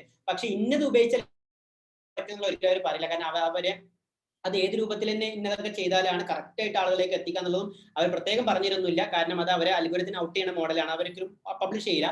അപ്പൊ ഇത് പലതും നമുക്ക് കണ്ടെത്തി മനസ്സിലാക്കാൻ പറ്റുന്ന രൂപത്തിലുള്ള സാധനങ്ങളായതുകൊണ്ട് നമുക്ക് പെട്ടെന്ന് കണ്ടാൽ തന്നെ മനസ്സിലാവും ഇത് എന്തുകൊണ്ട് ഇത് ചെയ്യണം എന്നുള്ളത്. ഇപ്പൊ റെക്കോർഡിങ്ങിന് ടൈമും ലൊക്കേഷനും കൊടുക്കുന്ന കാരണം എന്താണെന്ന് വെച്ചാൽ ഞാൻ ഇത് റെക്കോർഡ് ചെയ്ത് 9-ാം തീയതി ആണെന്ന് മനസ്സിലാക്കുക. ഞാൻ ഇത് കൊടുത്തിട്ടുള്ളത് ഇപ്പോ കൊച്ചിന്നാണെന്നുള്ളത് എഴുതി കൊടുക്കുകയാണ്. അപ്പൊ അങ്ങനെയാണെന്നുണ്ടെങ്കിൽ കറക്റ്റ് ആയിട്ട് ഗൂഗിളിൽ അത് എഴുതി വെക്കണ ലിസ്റ്റ് വരെ കൊടുക്കാനുള്ള കാരണം എന്താണെന്ന് വെച്ച് കഴിഞ്ഞാൽ കൊച്ചിന്ന് റെക്കോർഡ് ചെയ്ത സാധനം കാണാൻ ഇഷ്ടപ്പെടുന്ന ചില ആളുകൾ ഉണ്ടാവാം.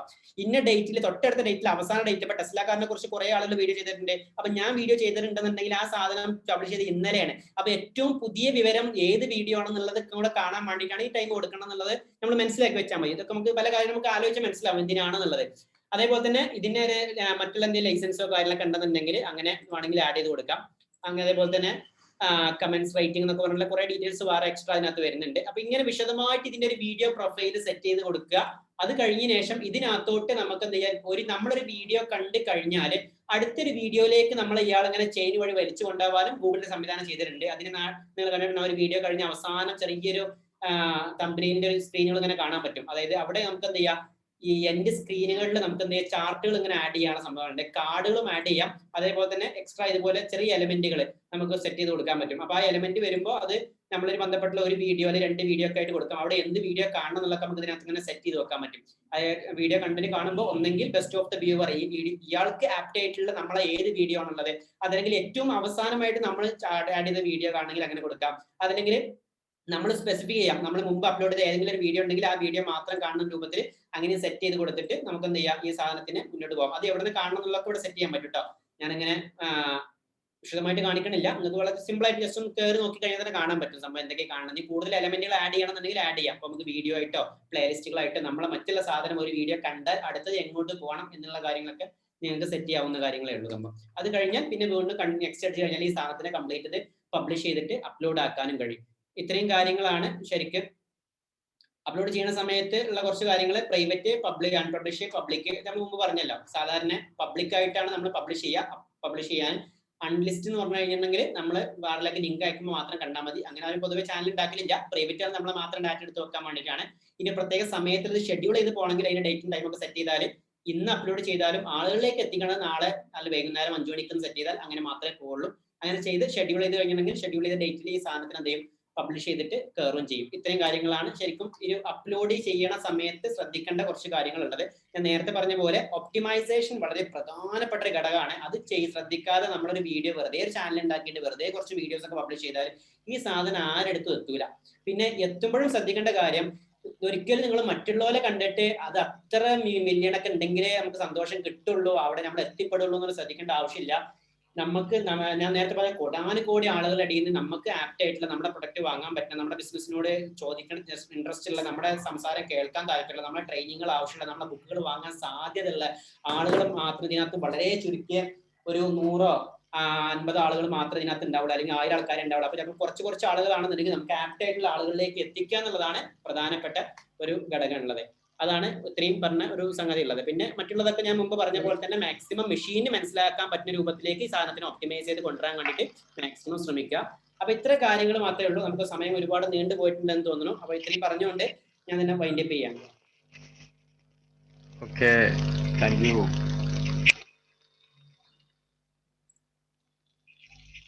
Thank you sir. Very excellent information. Technology മേഖലകളിൽ വളരെ കാലത്തെ അനുഭവ പരിചയമുള്ള ഒരു വ്യക്തിയാണ് നമ്മുടെ ഇന്നത്തെ ട്രെയിനർ. 15ാമത്തെ വയസ്സിൽ അദ്ദേഹം ഈ മേഖലകളിൽ അദ്ദേഹത്തിന്റെ പ്രയാണം ആരംഭിച്ചിട്ടുണ്ട്. അന്ന് വീട്ടിൽ അരി വാങ്ങിക്കാനാണെന്നുണ്ടെങ്കിൽ ഇന്ന് വളരെ വലിയ വ്യക്തിത്വമായിട്ട് അമസൈന് മാറാൻ പറ്റിയിട്ടുണ്ട്. വലിയ ടേൺ ഓവറിൽ ബിസിനസ് ചെയ്യാനും ഇന്ത്യക്ക് വെളിയിലും മിഡിൽ ഈസ്റ്റിലൊക്കെ നിരവധി പ്രൊജക്ടുകൾ നമ്മുടെ ഇന്നത്തെ ട്രെയിനർ അഹമ്മദ് സെയ്ദ് ചെയ്യുന്നുണ്ട്. Thank you. വളരെ നന്നായിട്ട് ഒരുപാട് ഇൻഫോർമേഷൻ ആണ് ഞങ്ങൾക്ക് ഷെയർ ചെയ്ത് തന്നത്. ഇവിടെ ക്ലോസിംഗ് ഫോർമാലിറ്റിക്ക് പോകേണ്ടതുണ്ട്. Meeting reconvening for closing formalities. നമ്മുടെ പാർട്ടിസിപ്പൻസിന്റെ അഭിപ്രായങ്ങൾ ഷെയർ ചെയ്യേണ്ടതുണ്ട്. ആരെങ്കിലും ഒരാൾക്ക് ഒന്ന് അൺമ്യൂട്ട് ചെയ്ത് സംസാരിക്കുക. അൺമ്യൂട്ട് ചെയ്യാൻ എല്ലാവർക്കും ഇത് തന്നിട്ടുണ്ട്. ആരെങ്കിലും ഒരാളൊന്ന് അൺമ്യൂട്ട് ചെയ്ത് ഒന്ന് അവരുടെ അഭിപ്രായങ്ങളൊന്ന് ഷെയർ ചെയ്യാം. അൺമ്യൂട്ട് ചെയ്യാൻ പറ്റുന്നുണ്ടെന്ന് വിചാരിക്കുന്നു. ഹലോ ഷർഫുദ്ദീൻ സാർ, അൺമ്യൂട്ട് ചെയ്യാൻ പറ്റുന്നില്ലേ? എനിക്ക് പറ്റുന്നുണ്ട്. കോ ഹോസ്റ്റ് ആയതുകൊണ്ടാണെന്ന് അറിയില്ല, പറ്റുന്നുണ്ട്. ഓക്കെ, ഒന്ന് അതിനെ കുറിച്ചുള്ള 2 വാക്കൊന്ന് ഷെയർ ചെയ്യുന്നത്. ഒരു എക്സ്പീരിയൻസ് ഷെയർ ചെയ്യും. ഓക്കെ, നമുക്ക് റൈസ് ഹാൻഡ് ചെയ്താൽ മതി അഭിപ്രായങ്ങൾ.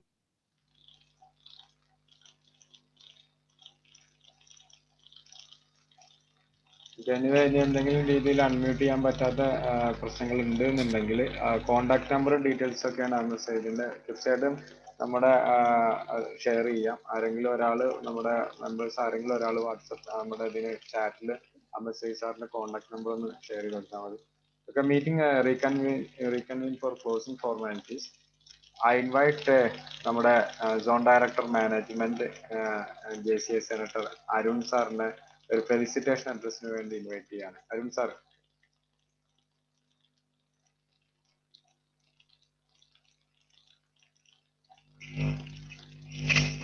കേൾക്കുന്നില്ലല്ലോ അരുൺ സാർ.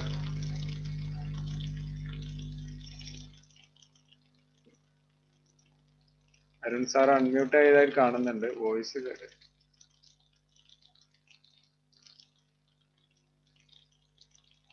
ഹലോ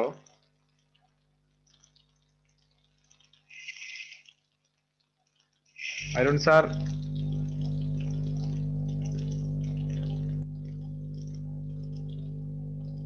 അരുൺ സാറിന്റെ ടെക്നിക്കൽ ഇഷ്യൂസുമായി ബന്ധപ്പെട്ട് അരുൺ സാറ്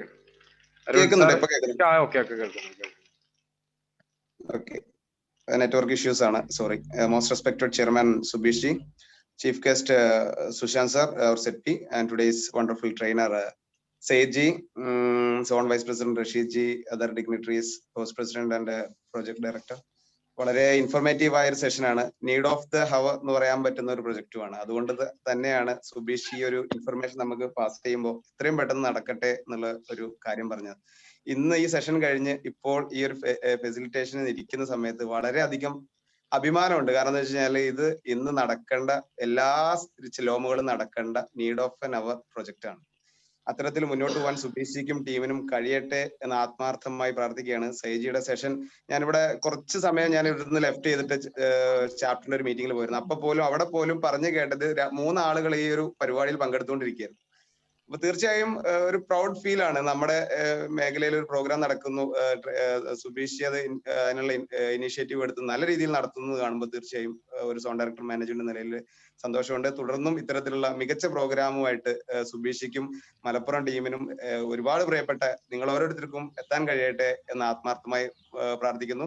തീർച്ചയായും ഒരുപാട് വേദികൾ നൽകേണ്ട ഒരു ട്രെയിനർ കൂടിയാണ് സൈജി. അദ്ദേഹത്തിന് ഒരുപാട് വേദികൾ കിട്ടട്ടെ. നമ്മളാൽ കഴിയാവുന്ന സ്ഥലങ്ങളിലെല്ലാം എന്തായാലും നിർബന്ധമായിട്ട് ഈ ട്രെയിനിങ് വേണമെന്ന് ഞങ്ങൾ തീർച്ചയായും പറയുന്നുണ്ട്. വളരെ സന്തോഷം. Wish you all the best. Thank you so much. Thank you very അങ്ങനെ energetic zone director management Arun ji, member, എൻ്റെ ടീം ലീഡർ കൂടിയാണ് മാനേജ്മെന്റിൽ. Thank you. ഈ ഒരു പ്രോഗ്രാം നടത്തുന്നതിന് വേണ്ടിയിട്ട് ഒരുപാട് സപ്പോർട്ട് ചെയ്തിട്ടുണ്ട് അരുൺ ജി. തുടർന്ന് നമ്മുടെ എല്ലാ ലോമുകളിലേക്കും റീജിയനിലേക്കൊക്കെ കൊണ്ടുപോകാൻ തന്നെയാണ് ആഗ്രഹിക്കുന്നത്. നമ്മുടെ ബഷീർ, സോൺ ഡയറക്ടർ ബഷീർ ലൈനിൽ വന്നിട്ടുണ്ടോ? ബഷീർ ജി ലൈനിലുണ്ടോ? ഓക്കെ, ജോയിൻ ചെയ്യാൻ കഴിഞ്ഞിട്ടില്ല, ജോയിൻ ചെയ്യാൻ കഴിഞ്ഞിട്ടില്ല തോന്നുന്നുണ്ട്. നമുക്ക് ക്ലോസിംഗിലേക്ക് പോവാണ്. അതിന് മുന്നേ ആയിട്ട് എല്ലാവർക്കും നമ്മൾ ഒരിക്കൽ കൂടി ആസ് എ ചെയർമാൻ എന്നുള്ള നിലയ്ക്ക് എല്ലാവർക്കും നിങ്ങളുടെ എല്ലാവരുടെയും സപ്പോർട്ടിന് വളരെയധികം നന്ദി. എസ്പെഷ്യലി ജെ മലപ്പുറത്തിന്റെ ഭാഗത്തു നിന്ന് ഹോസ്റ്റ് ജെ മലപ്പുറം ആണെങ്കിലും ജെ മലപ്പുറത്തിന്റെ ഭാഗത്ത് ഒരുപാട് എഫോർട്ടുകൾ ഈ പ്രോഗ്രാം ഓർഗനൈസ് ചെയ്യുന്നതിന് വേണ്ടി ഉണ്ടായിട്ടുണ്ട്. എസ്പെഷ്യലി നമ്മുടെ മുന്നിട്ട് നിന്ന പ്രോഗ്രാം ഡയറക്ടർ ബദറുദ്ദീൻ ഇന്ത്യ, അദ്ദേഹത്തിന്റെ വളരെ ഒരു വലിയ എഫോർട്ട് ഉണ്ട്. ഹോസ്റ്റ് പ്രസിഡന്റ് ഷമീർ നെയ്യാറ് ഇത് ചെയ്യുന്നതിന് ഒരുപാട് സപ്പോർട്ട് ചെയ്തിട്ടുണ്ട്. എസ്പെഷ്യലി നമ്മുടെ iron lady of J Malappuram J Sajina ഒരുപാട് ഹെൽപ്പ് നമ്മുടെ ഈ പ്രോഗ്രാം പ്രൊമോട്ട് ചെയ്യാൻ വേണ്ടി നമ്മുടെ ഭാഗത്ത് ഉണ്ടായിട്ടുണ്ട്. അതുപോലെ പ്രസിഡന്റ് ജെ മലപ്പുറത്തിന്റെ പ്രിൻസിപ്പലിയും പ്രസിഡന്റുമാരുടെ സെക്രട്ടറി ഷറഫുദ്ദീൻ തുടങ്ങിയ ഒരുപാട് പേരുടെ സപ്പോർട്ട് പ്രോഗ്രാം ഉണ്ടായിട്ടുണ്ട്. ചെയർമാൻ എന്ന നിലയ്ക്ക് നിങ്ങളുടെയൊക്കെ ഈ സപ്പോർട്ട് വളരെയധികം സന്തോഷം അറിയിക്കുകയാണ്. എസ്പെഷ്യലി ഇന്നത്തെ ട്രെയിനർ അഹമ്മദ് സെയ്ദ് നമ്മുടെ ഇങ്ങനെ പ്രോഗ്രാം അറിയിച്ചപ്പോൾ തന്നെ വളരെ സന്തോഷത്തോടു കൂടി എല്ലാ കാര്യം ചെയ്യാൻ വേണ്ടി വന്നു. തീർച്ചയായിട്ടും എൻ്റെ ചെയർമാന്റെ ഭാഗത്തു നിന്ന് എല്ലാവിധ സന്തോഷങ്ങളും അറിയിക്കുന്നു. Okay, going to auto thanks. I invite the program director J.C. Badruddin for propose the auto thanks.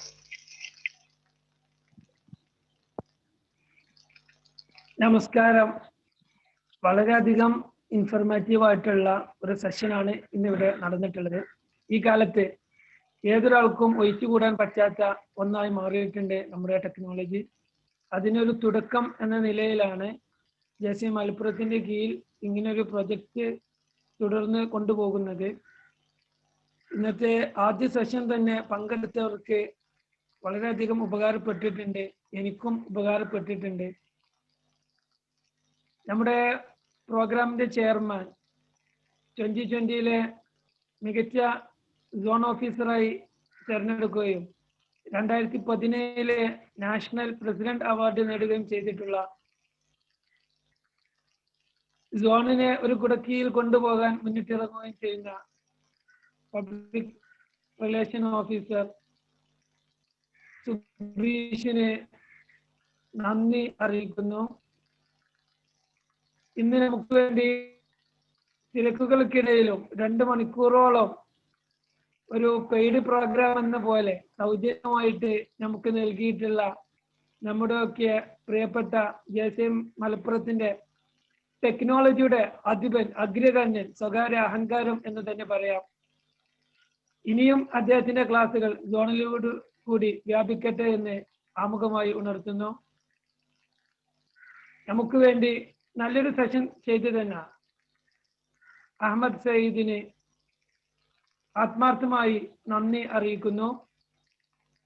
ബായുടെ zone 21ന്റെ വാഗ്ദാനം, കിട്ടുന്ന അവസരങ്ങളെല്ലാം ഗോളാക്കി മാറ്റുന്ന, ചെറുപ്രായത്തിലെ അത്ഭുതങ്ങൾ സൃഷ്ടിക്കുന്ന നമ്മുടെ പ്രിയങ്കരനായ ZD മാനേജ്മെന്റ് അരുണിന് സ്നേഹത്തോടെ നന്ദി അറിയിക്കുന്നു. നമുക്ക് വേണ്ടി ഇവിടെ ഈ സോൺ ഈവന്റ് JCI നെയ്യാറിന്റെ പോസ്റ്റ് പ്രസിഡന്റ് സമീർ നെയ്യാറിന് നന്ദി അറിയിക്കുന്നു. ഇവിടെ ഒരുമിച്ച് കൂടിയിട്ടുള്ള മുഴുവൻ സോൺ ഓഫീസേഴ്സ്, മലപ്പുറത്തിന്റെ പാസ്റ്റ് പ്രസിഡന്റ് ഷർഫുദ്ദീൻ മാഷ് അടക്കമുള്ള എല്ലാ പാർട്ടിസിപ്പൻസിനും നന്ദി അറിയിച്ചുകൊണ്ട് ജയ് JCI ബി ബെച്ചർ. തുടർന്നും നിങ്ങളുടെ സഹകരണവും പരിപാടിയിലോട്ട് പ്രതീക്ഷിച്ചുകൊണ്ട് ഞാൻ നിർത്തുന്നു. Okay, thank you. Thank you Badaruddin. അതുപോലെ നമ്മുടെ ഇന്നത്തെ പ്രോഗ്രാമിന് വേണ്ടിയിട്ട് നമ്മുടെ ഒരു സോൺ ഇവന്റ് ആക്കിയിട്ട് ടെക്ടോക്സിനെ മാറ്റിയെടുത്ത നമ്മുടെ most respected today's chief guest zone president സുശാന്തിനും, അതുപോലെ തന്നെ assigned ZVP of JCI Neyyar മലപ്പുറത്തിന്റെ ZVP JFM റഷീദ് റെഡ് മീഡിയക്കും, അതുപോലെ അരുൺജിക്കും ബഷീർജിക്കും ഒരിക്കൽ കൂടി ചെയർമാന്റെ ഉള്ളിൽ നിന്നുള്ള നന്ദി അറിയിച്ചുകൊണ്ട് ഈ പ്രോഗ്രാമിൽ പങ്കെടുത്ത എല്ലാവരെയും സന്തോഷം അറിയിച്ചുകൊണ്ട് പ്രോഗ്രാം ഇവിടെ വൈൻഡപ്പ് ചെയ്യാം. The meeting in connection with the zone level inauguration of Tech Talks is hereby adjourned.